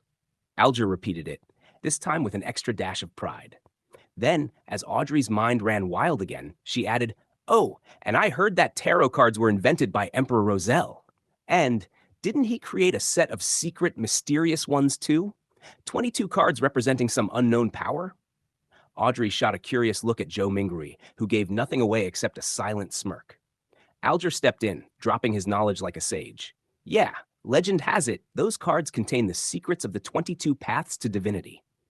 22 paths of the divine. Audrey whispered like she was talking about her crush. Meanwhile, Zhou Mingri's headache was pounding harder than a bass drop at a rave. His connection to the fog was slipping. All right, that's enough for today. Zhou Mingri cut in, his voice deep and final. Alger bowed. By your will. Audrey followed suit. By your will. Zhou Mingri smiled, watching them fade away into the fog. Let's look forward to the next gathering. As the fog settled, Zhou Mingri felt the weight hit him like a truck. The world darkened, only to brighten again as he found himself back in his apartment. That was some trippy dream, he muttered, staring around. Who the hell could pull off a stunt like that? Walking back to his desk, he grabbed his pocket watch. Time moved normally, at least. But the headache was real, and it was relentless. He sat down, massaging his temples like it would somehow solve all his problems. Looks like I'm stuck here for a while, he sighed in Mandarin. This wasn't the time to be messing with rituals and ancient languages. Who knew what kind of messed up situation he'd land in next? Nope, he'd wait till he was more seasoned in the mystical arts before trying anything wild again. With one last sigh, he muttered to himself, Guess from now on, I'm Klein. Klein sat back in his chair, massaging his temples, still trying to process the chaos of what had just happened. Great. Now I have Beyonder drama on top of my regular life mess. Fantastic, he groaned, thinking about how he was supposed to juggle all this mystical nonsense with just surviving in this strange world. His mind wandered back to the gathering. The fool, justice, the hanged man. The tarot club, huh? They sounded like some kind of secret society out of a fantasy novel. And somehow, he was the one at the top, the mysterious Mr. Fool. It would have been cool, really, if it didn't come with the weight of existential headaches and the constant threat of getting caught up in something he couldn't control. But hey, at least they seemed useful, especially that Audrey girl. Justice. Klein snorted a little. She was so eager to impress, practically vibrating with excitement. Then there was the hanged man, Alger, all serious and calculated like he was always 2 steps ahead. Klein wasn't sure yet what Alger's game was, but he'd keep a close eye on him. Klein rubbed his face. So, now I have a secret club of powerful strangers to manage every Monday afternoon. Great. How am I supposed to focus on anything else with this circus? He glanced around his apartment, half expecting it to start fogging up again like before, but everything stayed normal. Normal being relative, of course. All right, Klein muttered, dragging himself to his feet. First things first, I need to get stronger. Can't rely on dumb luck forever. His stomach growled suddenly, reminding him that despite all the crazy stuff happening, he was still very human and very hungry. He wandered over to his kitchen, which was sparsely stocked, just some bread, cheese, and whatever else he had lying around. Great, a magical club and no groceries? Just my luck. As he slapped together a pathetic sandwich, Klein couldn't help but laugh to himself. This is it. Huh? First, I get sucked into a foggy dimension with a girl who thinks she's in some kind of mystical Hogwarts, and now I'm back to eating bread and cheese like a broke college student. What a life. His mind kept wandering back to what Alger said about the 22 paths to divinity, though. If those cards really held some kind of crazy power, then maybe he could use them to his advantage, right? Maybe there was more to this tarot club than just trading potions and information. Maybe it was the key to leveling up in this world. 22 paths to the divine. Gotta figure out how to walk at least one of those paths before I get knocked out by something worse than a headache. He finished his sandwich, barely tasting it, and wandered back to his desk. There was still so much to learn. He needed to understand this world better, to navigate its dangers, and that meant getting his hands on more knowledge. Spectator, huh? That was Audrey's thing. Seemed like a smart choice, knowing how people thought, how to read between the lines. But Klein wasn't sure if that was the right path for him. He needed something with more bite, something that gave him an edge. All right, Klein, time to stop moping. If I'm stuck here, I might as well go all in. But deep down, he knew there was no going back to his old life. That foggy world had changed everything. And if he wanted to survive in this new reality, he'd have to play it smart, whether that meant outwitting people like Alger or using his position as the fool to its full advantage. Still, Klein couldn't help but chuckle as the absurdity of it all hit him again.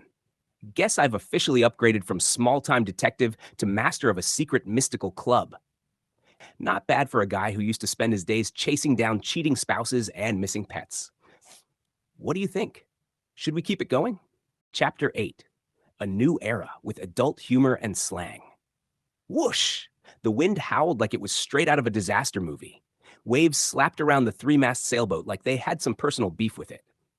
The whole thing was being tossed around like a drunken sailor on a bad night out.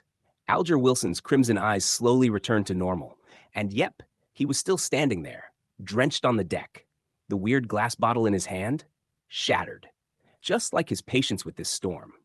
The frosty contents melted into the rain like it was all a magic trick nobody asked for. Then, a snowflake-shaped crystal thingy popped up on his palm. It had that I'm magical, but don't get too attached vibe, quickly disappearing into his skin.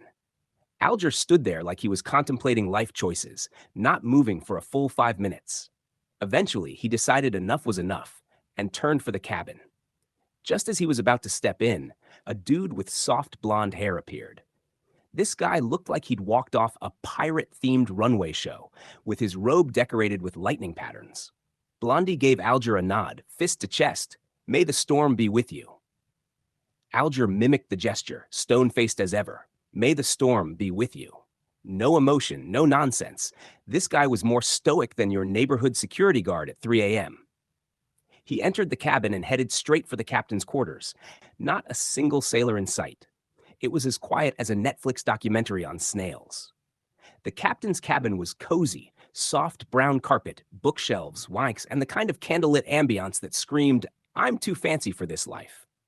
There was a bunch of nautical gear on the desk, but more importantly, a pale, middle-aged dude sat behind it, rocking a captain's hat with a skull like he was auditioning for Pirates of the Caribbean. As Alger approached, Captain Paleface went straight into panic mode. "I will not give in," he barked like a cornered animal. Alger, cool as a cucumber, simply said, "I believe you can do it," like he was encouraging the guy to do his taxes. Captain, stunned, completely thrown off. But Alger wasn't here for a heart-to-heart. Before Paleface could blink, Alger was on him like a lion on its prey. His hand shot out and clamped around the captain's throat with zero hesitation. Fish scales. Yeah, you read that right. Appeared on the back of Alger's hand as he squeezed harder, cutting off any chance of a fight. Crack! The captain's eyes bulged, legs twitching like someone just cut off the Wi-Fi. The dude wet himself. Yes, things went from bad to super bad for him real quick. Without breaking a sweat, Alger swung the captain's limp body like a rag doll, smashing him against the wall. Bang! The wooden planks splintered, rain pouring into the cabin like the storm wanted to see the drama firsthand. With a casual flick, Alger tossed the captain into the waves outside like he was tossing out yesterday's trash. Bye-bye, Captain. Hope you can swim. Then, in classic bad boy fashion, Alger pulled out a white handkerchief, wiped his hand, and tossed that into the sea too. Because why not? He stepped back, waiting, knowing someone would show up soon. Enter Blondie again, charging into the room like he was about to save the day. What happened? Alger, with Oscar-worthy annoyance in his voice, said, "The captain has escaped. Slippery bastard still had some of his powers left." "Damn it," Blondie cursed. He peered through the rain, but all he saw were the waves laughing at them. "Forget it. He wasn't the main prize anyway. We'll still get paid for finding this ghost ship from the Tudor era." Alger shrugged. "The storm's got him now. He won't last long." He turned to the wall, where the wood was already repairing itself like some magic carpenter was on speed dial. Blondie sighed in frustration but waved it off. He was just extra loot. Let's wrap this up. Alger nodded, but his gaze drifted to the eerie rudder and sail, both moving on their own, like the ship had a mind of its own. He couldn't shake the image of the fool covered in fog, and with a sigh, he stared out at the raging sea. A new era has begun. Empress Boro, Backlund, capital of the Loan Kingdom. Audrey Hall pinched her cheeks, trying to convince herself she wasn't losing her mind. The old bronze mirror on her dressing table was in pieces, shattered from, well, whatever had just happened. She glanced at the back of her hand, where a swirling crimson mark faded into her skin like a disappearing tattoo. Yeah, this was definitely real.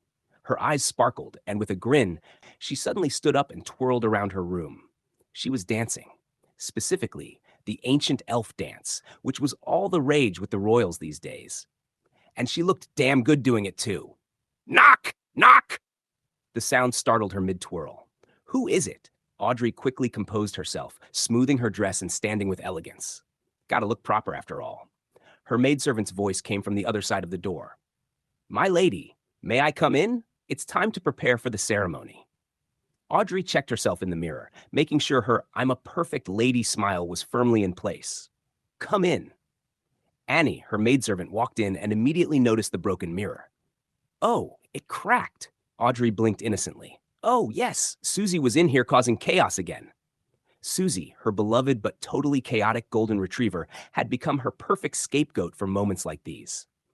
"You really should train that dog better," Annie muttered, gathering up the shards of the mirror with careful hands. Once that was handled, she asked, "Which dress would you like to wear?" Audrey thought for a moment. "The one Mrs. Guinea designed for my 17th birthday." Annie raised an eyebrow. "You can't wear the same dress twice to a formal ceremony. People will think the Hall family's going broke." Audrey pouted. "But I like that dress." Annie shook her head like a parent dealing with a stubborn child. "Maybe next time. For today, How about the lotus sleeve dress from Mr. Sade's? Audrey sighed but nodded. Fine. Let's do that one. Back at the Royal Navy base, Audrey, holding her father's arm, stepped off the carriage and came face to face with a juggernaut of a ship, an ironclad warship that made everything around it look like children's toys. Her father, Count Hall, glanced at her. Ready to witness history? Audrey, still staring at the colossal war machine, whispered under her breath, Holy Lord of Storms. And just like that, a new era was truly beginning. The dramatic scene at the naval base was bursting with excitement. The crowd, riled up by Agasside's speech, echoed his declaration with fervor. The era of cannons and warships, they chanted, voices merging with the roar of the sea. As the ironclad the Pritz slowly sailed off, its towering figure cast a long shadow over the bay, signifying the dominance it would soon exert over the open waters. Audrey watched in awe, her young mind spinning with the implications of such power. It was a statement, a loud and clear message to the rest of the world that the Lone Kingdom was about to shift the tides of history. Yet, while the public celebrated, a sense of unease stirred in her heart. Power like this never came without a price. For a moment, her thoughts drifted back to the mysterious encounter she'd had earlier. The swirling crimson mark that had appeared on her hand felt like a whisper of something far greater than the grandeur of this event. Something unseen, something lurking beneath the surface of the ordinary world. Something she now found herself irrevocably tied to. With the ship disappearing into the distance, Count Hall turned to his daughter, his expression proud but weary. Audrey, my dear, this will be our future. Do you see how important it is to be on the right side of history? Audrey nodded, offering a soft smile. Of course, father. It is impressive. But her thoughts were elsewhere. Deep down, she couldn't shake the feeling that this was just the beginning of something much larger than anyone here realized. The words of Egwacid echoed in her mind, but now another voice, a darker, quieter one, whispered alongside them. The era of iron, steam, and cannons may have begun, but so too has the era of the unknown. Far from the shores of Pritz Harbor, Alger Wilson stood alone at the edge of the deck, his gaze fixed on the horizon. The sea roared beneath him, wild and untamed, as if mocking the man's resolve. The storm had eased, but the darkness of the night still held sway over the waves. He could feel it, the pull of something ancient, the echo of something far older than the storms that tore through these waters. The ghost ship beneath his feet creaked ominously, a relic of a forgotten time. As he stared into the abyss of the ocean, he thought of the power that had flowed through him earlier, the strange hexagonal snowflake that had dissolved into his palm. Whatever it was, it had changed him. The chill still lingered, not just on his skin, but deep within his very bones. A new era has begun. Alger whispered, his voice drowned by the wind. The fool's influence, the swirling fog that cloaked his master, the mysterious meeting with figures beyond his understanding. All of it was just the beginning. Alger knew it. Whatever he had unlocked tonight was part of something much larger, something that reached beyond the boundaries of the sea and into the very heart of reality itself. For now, he would remain patient. But soon he would rise to claim the power promised to him, a power that would surpass even the ironclads and warships of the Lone Kingdom. As the ghost ship moved silently across the water, Alger tightened his grip on the railing, feeling the pulse of the sea beneath him. He had a long journey ahead, but with each passing moment, he could feel his strength growing, the boundaries between man and beyonder blurring ever so slightly. The age of cannons may have begun for the world, but for Alger, the true battle had just begun. A battle not of guns and ships, but of the forces that lay hidden in the depths of the universe. With one last look at the horizon, Alger turned his back on the storm and walked towards the heart of the ghost ship. There was still much to prepare for, and he had no intention of being caught unprepared when the tide finally turned. In a luxurious chamber in Backland, the light from flickering candles danced along the walls, casting strange, distorted shadows. Seated on an ornate chair, Audrey Hall stared down at the back of her hand, her mind still spinning with thoughts of the strange encounter. The crimson had disappeared, leaving behind no trace, yet she could still feel it, a lingering presence just beneath the surface of her skin. The shattered mirror, the eerie visions, the overwhelming sensation that she had stepped into something far beyond her understanding, It all felt like a dream. Yet, it was real. She twirled a lock of her hair absently, her green eyes reflecting the candlelight as she pondered the strange events of the day. Could it be that she was no longer just an ordinary aristocratic young lady? Was she destined for something greater, something far beyond the expectations of her family and society? Her mind drifted to the figure shrouded in fog, the mysterious entity that had called itself the Fool, and those other individuals, each as strange and powerful as the next. What had she become a part of? And more importantly, what would it cost her?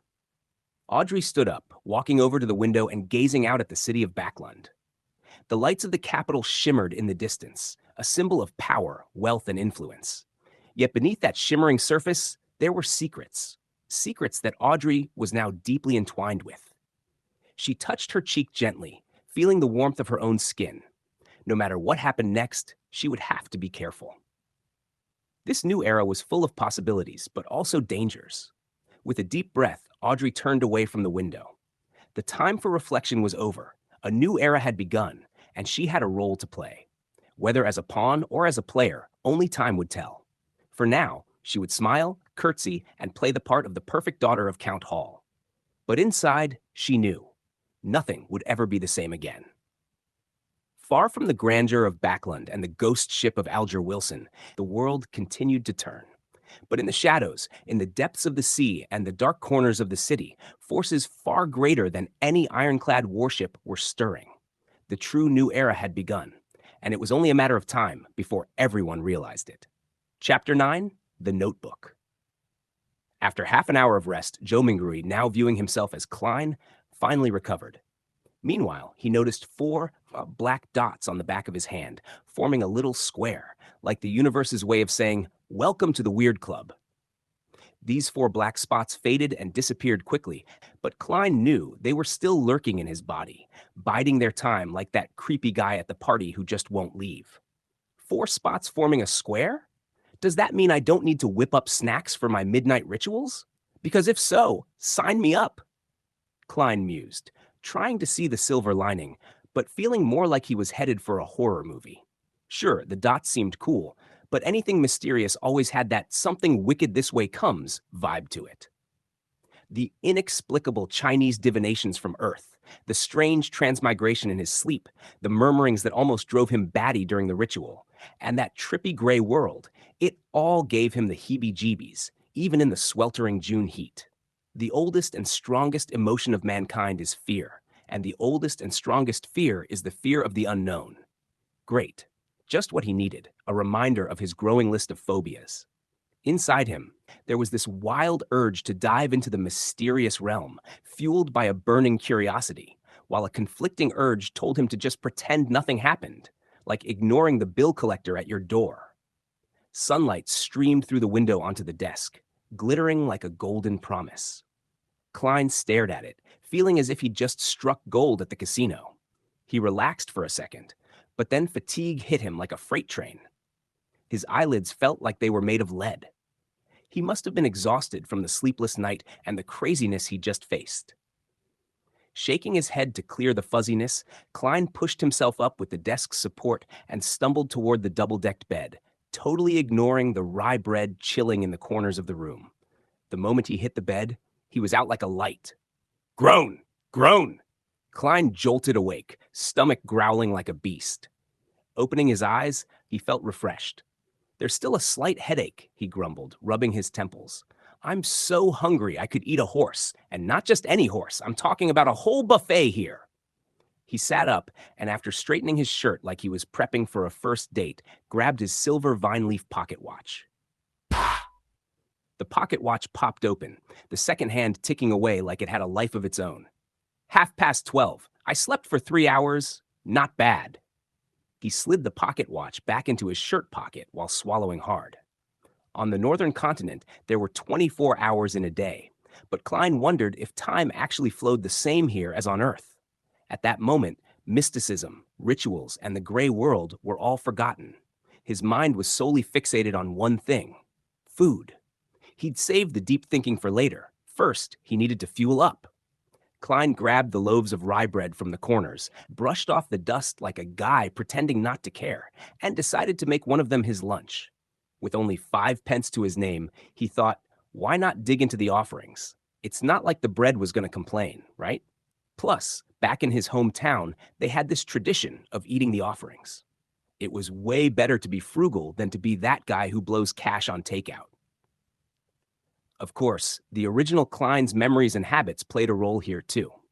Using the gas just to light up the room seemed like a colossal waste.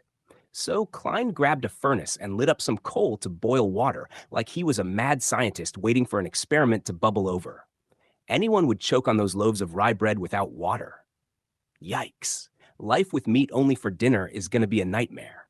No, wait, it's already bad enough. Melissa only lets us indulge in meat twice a week. If not for my interview, I'd be on a veggie-only diet. Klein thought, eyeing the cupboard like it was his last lifeline. His gaze landed on a pound of mutton just sitting there, looking far too tempting for its own good. Chill out, Klein. Wait for Melissa to join the feast. No need to be a lone wolf tonight, he thought, shaking his head and trying to resist temptation. Despite often eating out, he'd picked up some basic culinary skills from living solo in the city. His cooking wasn't exactly Michelin star quality, but it wouldn't send anyone running for the bathroom either. Turning away from the mutton like it was a bad breakup, Klein suddenly remembered he had bought peas and potatoes in the morning. Potatoes! Inspiration struck. He turned back to the cupboard and pulled out a couple of spuds like they were hidden treasure. After giving them a wash in the public bathroom, because who doesn't love a good potato scrub, he tossed them into a pot to boil alongside the water.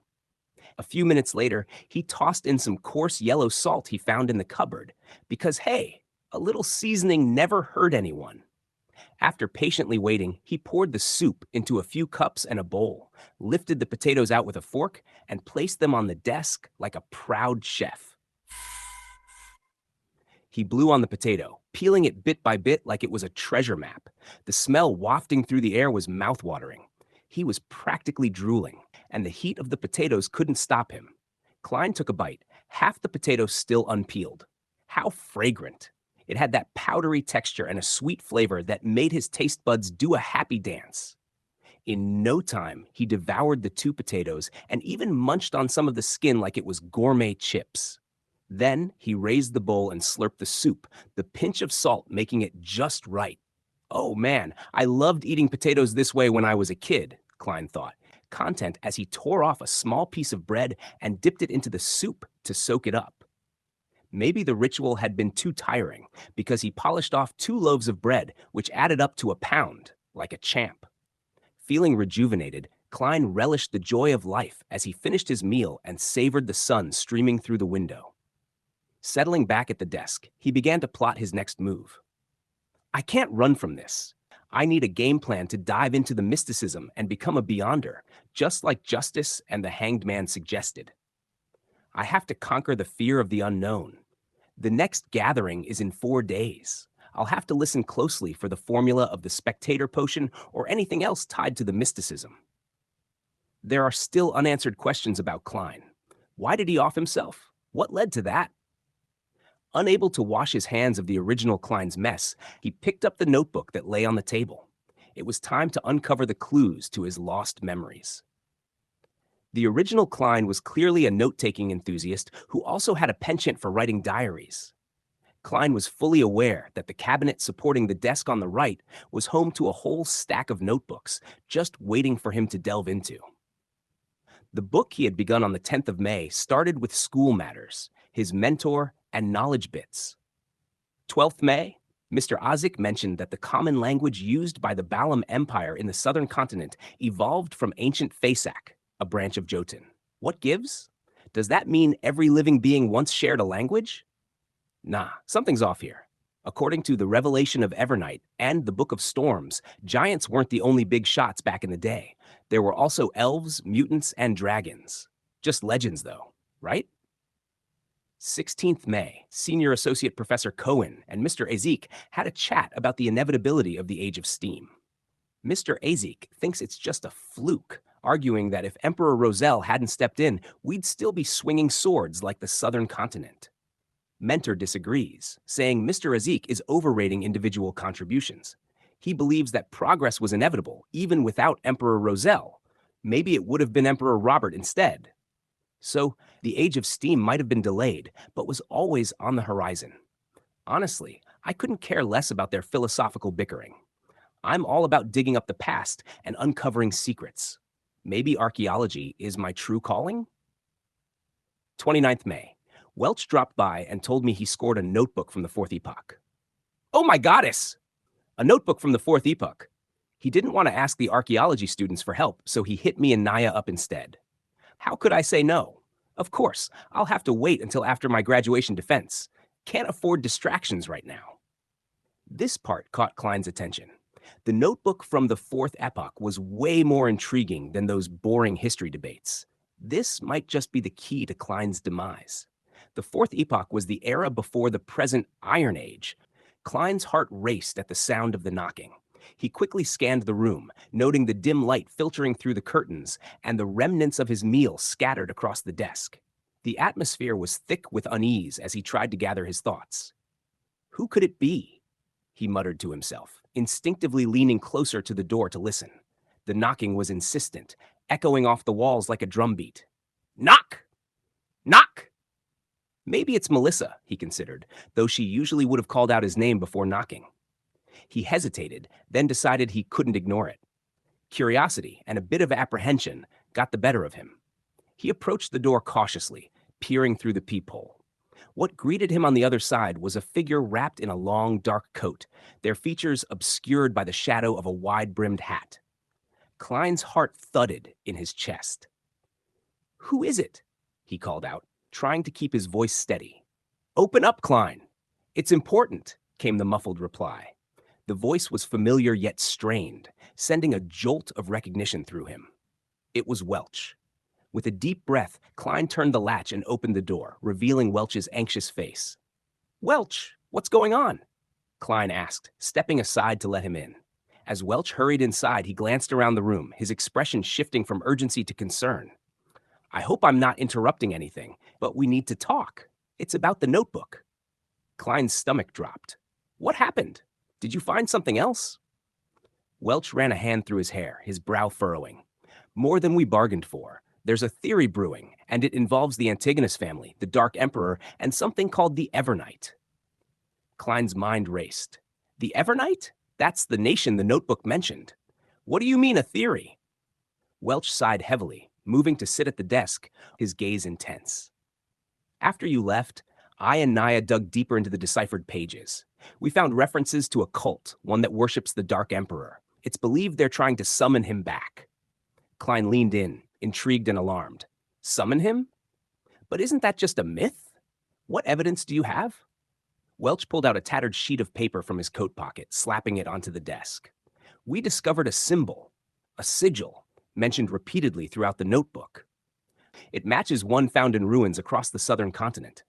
But it gets weirder. Last night, I received a message from Naya.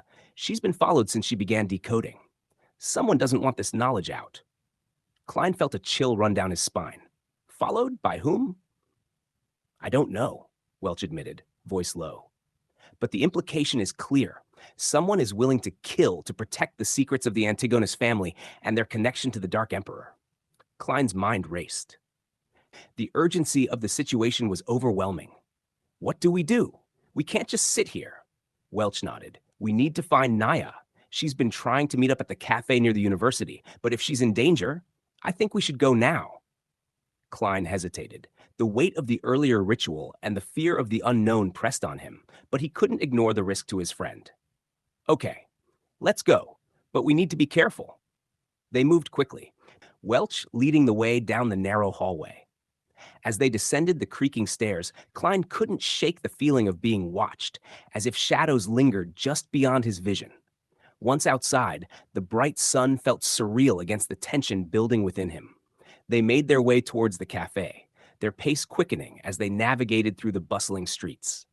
Klein glanced at Welch, who looked deep in thought. You seem worried, he said. What's on your mind? It's just, Naya's not the only one in danger. If the cult knows we're onto them, we could be targets too. We have to be ready for anything. Klein nodded, adrenaline surging. Right, we need a plan. If we find Naya and she has more information about the notebook or the cult, we can figure out our next move. We can't let fear dictate our actions, even if it's lurking around every corner. As they reached the cafe, they spotted Naya sitting at a table outside, her eyes scanning the crowd nervously. Relief washed over Klein, but he knew they were far from safe. Over here, Welch called, waving her over. Naya looked up, relief mingling with apprehension as she rushed to join them. Thank the heavens you're both here. I was getting worried, she said, glancing around as if expecting someone to leap out from the shadows. Did you hear the news? What news? Klein asked, urgency in his voice. There was an attack at the library last night. Someone was looking for the notebook. They wanted any information about the Antigonus family. Klein felt a rush of dread. This is worse than we thought. We need to figure out who's behind this. Agreed, Welch said, his eyes narrowing with determination. But first, let's find a place where we can talk without being overheard. We need to discuss our next steps carefully. The trio moved deeper into the cafe, finding a quiet corner where they could plan their strategy. Klein's heart raced, the thrill of the unknown intertwining with the fear of what lay ahead. As they settled in, he felt the weight of the notebook's secrets pressing down on them. Whatever mysteries lay within those pages, they were now inextricably linked to Klein's fate, and perhaps the fate of all those who dared to seek the truth. I hope you're all ready for this, Klein said, voice steady but low, because once we dive in, there's no turning back. And with that, they prepared to unravel the threads of the past, unaware of the shadows creeping ever closer, ready to ensnare them in a web of danger and dark revelations. Chapter 10, The Norm. Who is it? Klein was deep in thought about the mysterious suicide of the original owner of this body and the unknown dangers lurking around when he heard a sudden knock on the door. Subconsciously, he opened the drawer, pulled out the revolver, and asked warily, "Who's there?" The other side was quiet for 2 seconds before a slightly sharp voice, thick with an Awa accent, replied, "It's me, Mountbatten, bitch Mountbatten." The voice paused for a moment before adding, "Police." Bitch Mountbatten. Hearing that name made Klein's gut twist a bit. This guy was the local cop known for being as charming as a rabid dog. He was a rude, brutal, hands-on type of man. But hey, only someone like that could keep the alcoholics, thieves, part-time thieves, villains, and hooligans in check. And his unique voice? Definitely one of his many trademarks, like a bad cologne that you just can't forget. Okay, I'll be right there, Klein responded loudly, trying to mask his anxiety. He had planned to shove the revolver back into the drawer, but considering the unknown police business outside and the possibility of a search, he made a tactical retreat to the stove, where the flames had already fizzled out, and stuffed the revolver inside. Next, he grabbed the coal basket, shook a few pieces into the stove like he was at some weird ritual, covered the gun, and finally plopped the kettle over the stove to conceal the evidence. Who knew cooking could be so handy in a crisis? After all that, he straightened his clothes like he was preparing for a first date and hurried to the door, murmuring, "Sorry, I just had a nap." Outside stood 4 policemen in those ridiculous black and white checkered uniforms that made them look like a walking chessboard, complete with peak caps. Bitch Mountbatten, the one with the brown beard that looked like a family of squirrels had taken up residence, cleared his throat and said, "These 3 inspectors have something to ask you." Inspectors?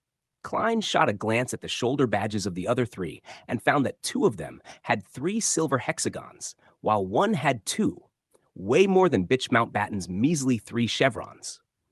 Talk about a badge envy situation. As a history student, Klein didn't bother memorizing police ranks, but he knew Bitch liked to brag about being a senior sergeant like it was the highlight of his life. So these 3 are inspectors? Influenced by his conversations with Benson, Welch, and his classmates, Klein had the common sense to make way and gesture them into the room like he was the host of a game show. "Please come in. How can I help you?" The leader of the trio was a middle-aged man with sharp eyes that seemed capable of reading minds and terrifying souls. His eyes were wrinkled, and the edge of his hat revealed light brown hair that looked like it had been styled by a tornado. He scanned the room and asked in a voice as deep as a well, "Do you know Welch McGovern?" "What's wrong with him?" Klein blurted, anxiety bubbling like a pot of boiling water. "I'm the one asking the questions." The dignified, middle-aged inspector glared at Klein like he'd just insulted his mother. The inspector next to him, also sporting 3 silver hexagons, looked at Klein and smiled gently. "Don't be nervous. It's just a routine questioning," he said, sounding like he was trying to sell him a used car. This policeman was in his 30s, with a straight nose and gray eyes that gave him an indescribable depth, like a lake that's been sitting alone for 100 years. Klein took a breath and organized his thoughts. "If you mean Welch McGovern, the graduate of Coy University from Constant, then yeah, I know him. We're classmates under Senior Associate Professor Quentin Cohen." In the Lone Kingdom, professor wasn't just a title, it was like a royal decree. There could only be one professor per department. If you were an associate professor waiting to level up, you were basically a professional leech waiting for someone to either retire or get booted. Klein continued, "To be honest, we're pretty tight. Recently, we've been interpreting and discussing the Fourth Epoch notebook that belonged to him. Inspectors, did something happen to him?" Instead of answering, the middle-aged police inspector exchanged a glance with his gray-eyed colleague, as if they were communicating through telepathy. The inspector with the average looks replied smoothly, "I'm sorry, Mr. Welch has passed away." "What?" Klein nearly choked on his own shock. Welch died just like the original owner of this body? Now that's a plot twist. "What about Naya?" Klein questioned hastily, like someone who just found out their favorite pizza place was closed. "Miss Naya passed away too," the gray-eyed inspector said calmly, like he was reading the weather report. "Both died in Mr. Welch's house." "Killed?" Klein felt a tingle of dread creep up his spine. "Could it be suicide?" The gray-eyed inspector shook his head. "No, the scene suggests they committed suicide. Mr. Welch hit the wall with his head multiple times, painting it red. Ms. Naya drowned herself in a basin. Yes, the kind used to wash your face." "That's impossible."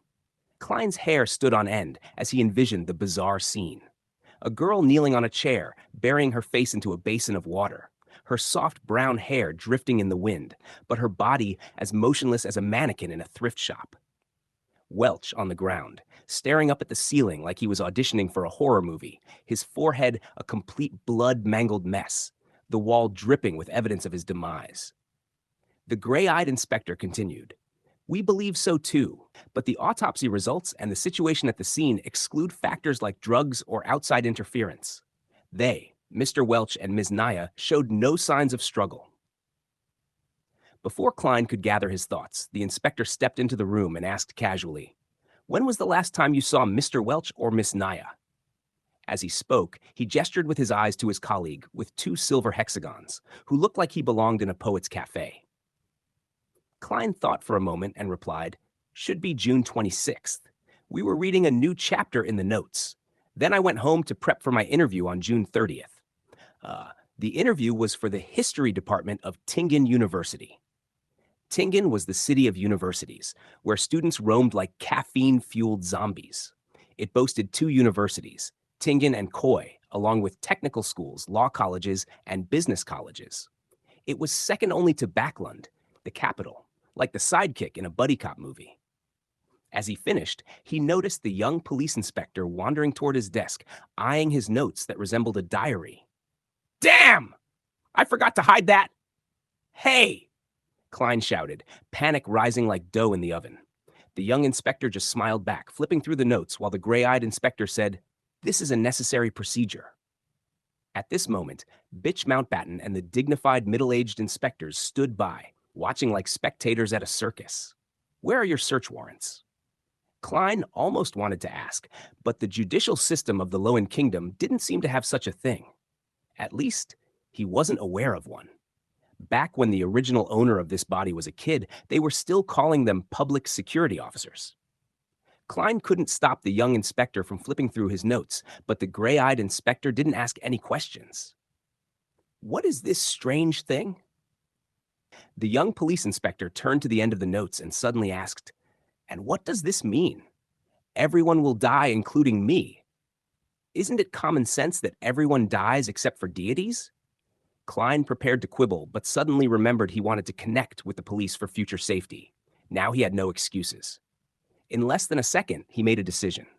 Putting his hand over his forehead, he responded painfully, I have no idea. Really. When I woke up this morning, I felt off, like I forgot something, especially about whatever happened recently. I don't even know why I wrote that sentence. Sometimes honesty was the best policy, especially when you're dealing with people holding badges and the power to ruin your day. Of course, it required finesse. There were things that could be said and things best left unsaid. As an expert in dodging awkward conversations, Klein was also good at spinning a yarn. That is ridiculous. Do you think we're fools? Bitch Mountbatten interjected, anger flashing in his eyes like he just stepped on a Lego. This is such a bad lie that it insults the intelligence of him and his colleagues. Honestly, I'm just speaking the truth, Klein insisted, trying to keep his cool while looking the Mountbatten and the middle-aged inspectors in the eye. Klein closed the door behind the departing inspectors and leaned back against it, taking a moment to steady his racing heart. The weight of the conversation hung heavily in the air, an ominous cloud that made it hard to breathe. Welch and Naya were dead, killed in what seemed to be a grotesque display of despair. And here he was, somehow untouched by whatever darkness had claimed them. He let out a shaky breath, glancing around his cluttered apartment as if it held answers. The mundane items, a cracked mirror, a dusty bookshelf, the kettle he'd just used, seemed almost mocking in their normalcy. How could the world outside be so bleak while his little haven remained untouched? The knock on the door had jolted him from his musings, but now, with the police gone, the silence was almost deafening. He couldn't shake the feeling that he was on borrowed time. The inspector's warning echoed in his mind. Don't leave Tingen. He had no intention of becoming a fugitive, but the mere suggestion left a bitter taste in his mouth. What could have pushed Welch and Naya to such extremes? They were intelligent, vibrant people. Sure, life had its pressures, especially in academia, but suicide? It didn't fit. Klein felt a cold sweat break out at the nape of his neck. Was there something darker at play? His gaze fell on the kettle, still resting atop the stove. Instinctively, he approached it, lifting the lid and peering inside. Just steam and a hint of ash, but it was a reminder of his hidden revolver. Perhaps it was time to reassess his options. If he was indeed in danger, he'd need more than just luck to navigate whatever storm was brewing. Klein quickly tidied up the room, shoving loose papers and errant books into a drawer. He felt a sense of urgency wash over him. He needed to figure things out before anyone else paid a visit. As he busied himself, his mind raced with possibilities. Should he go to the university?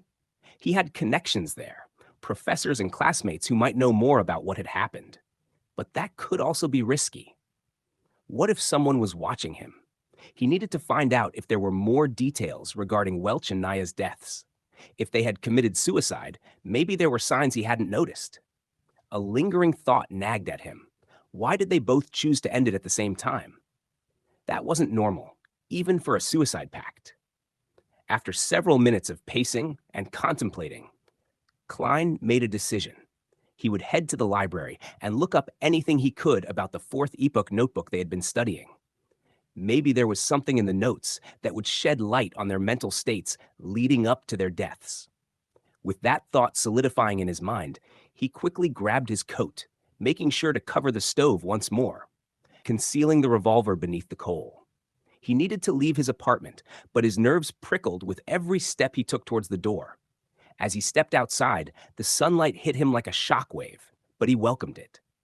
The streets of Tingen were bustling with life, a stark contrast to the heaviness in his chest. He hurried through the crowd, trying to focus on the mundane chatter around him rather than the dark thoughts swirling in his mind. The library was only a short walk away, and as he approached its grand facade, he felt a flicker of hope. Knowledge was power, after all. He pushed through the doors and was met by the familiar scent of old books and polished wood. Finding a quiet corner, Klein settled into a plush armchair and began to sift through the shelves for anything related to Welch, Naya, and their studies. He picked up books about the Fourth Epoch and its historical implications. But as he flipped through the pages, he couldn't shake the feeling that he was being watched. He glanced around, scanning the rows of bookshelves and the scattered patrons. Everything seemed normal until he spotted a figure standing in the shadows near the far wall. The person was partially obscured, but Klein felt a chill run down his spine. Something about their presence felt off. His heart raced as he attempted to focus on the text in front of him. But his mind was a whirlpool of suspicion and paranoia. Why was this figure lingering? Did they know something? Were they here for him? Taking a deep breath, he decided to confront the unsettling feeling. He stood up, stretching his legs, and casually walked toward the area where the figure stood. As he drew closer, the figure stepped out of the shadows, revealing a familiar face. "Klein," said the figure, his voice low and laced with an intensity that made Klein's skin prickle. It was Benson, one of his classmates and friends, but the urgency in his tone felt unnerving. "Benson," Klein replied cautiously, "what are you doing here?" "Can we talk?" "It's important," Benson said, glancing around as if checking for eavesdroppers. Klein nodded, feeling a mix of relief and wariness. "Sure, let's find somewhere private." They quickly made their way to a back room, usually used for study groups. Klein closed the door behind them, his heart pounding. "What's going on?" he asked, trying to keep his voice steady. Benson ran a hand through his hair, visibly shaken. "I've heard some things, Klein, about Welch and Naya. They weren't just sad. There's something more, something dark." Klein's stomach dropped. "What do you mean?" "There are rumors," Benson continued, his voice dropping to a whisper. "People are saying they were involved in something dangerous, something that could have gotten them killed." Klein's mind raced. "Dangerous? Like what? What do you know?" Benson hesitated, as if weighing his words carefully. "I'm not sure how much I can say, but I have a friend in the police force, one who's been talking about strange occurrences lately. Deaths that aren't just accidents, they're connected." Klein felt his heart sink. "You think Welch and Naya were targeted?" "It's possible," Benson replied. "I just thought you should know, and you need to be careful. You're connected to them. You might be next." The weight of Benson's words settled heavily on Klein's shoulders. He felt a mixture of fear and determination rising within him. Whatever had happened to Welch and Naya was about to pull him deeper into its web. "I need to find out the truth," Klein said firmly. "For their sake, and for my own." Benson nodded, a worried expression crossing his face. "Just promise me you'll be careful. This isn't just some academic inquiry anymore. This is life or death." Klein met Benson's gaze, understanding the gravity of the situation. He had already been thrust into the shadows of this mystery, and now he had to navigate the dangerous path ahead, unraveling secrets that might lead him to the truth, but also to peril. "Don't worry, I will," Klein assured him. "I'll figure this out." As they left the library, a chill ran down Klein's spine. He could feel the darkness closing in, but the flicker of determination ignited a fire within him. He would honor the memory of his friends and uncover whatever sinister forces had taken their lives. The hunt for the truth had begun, and there was no turning back.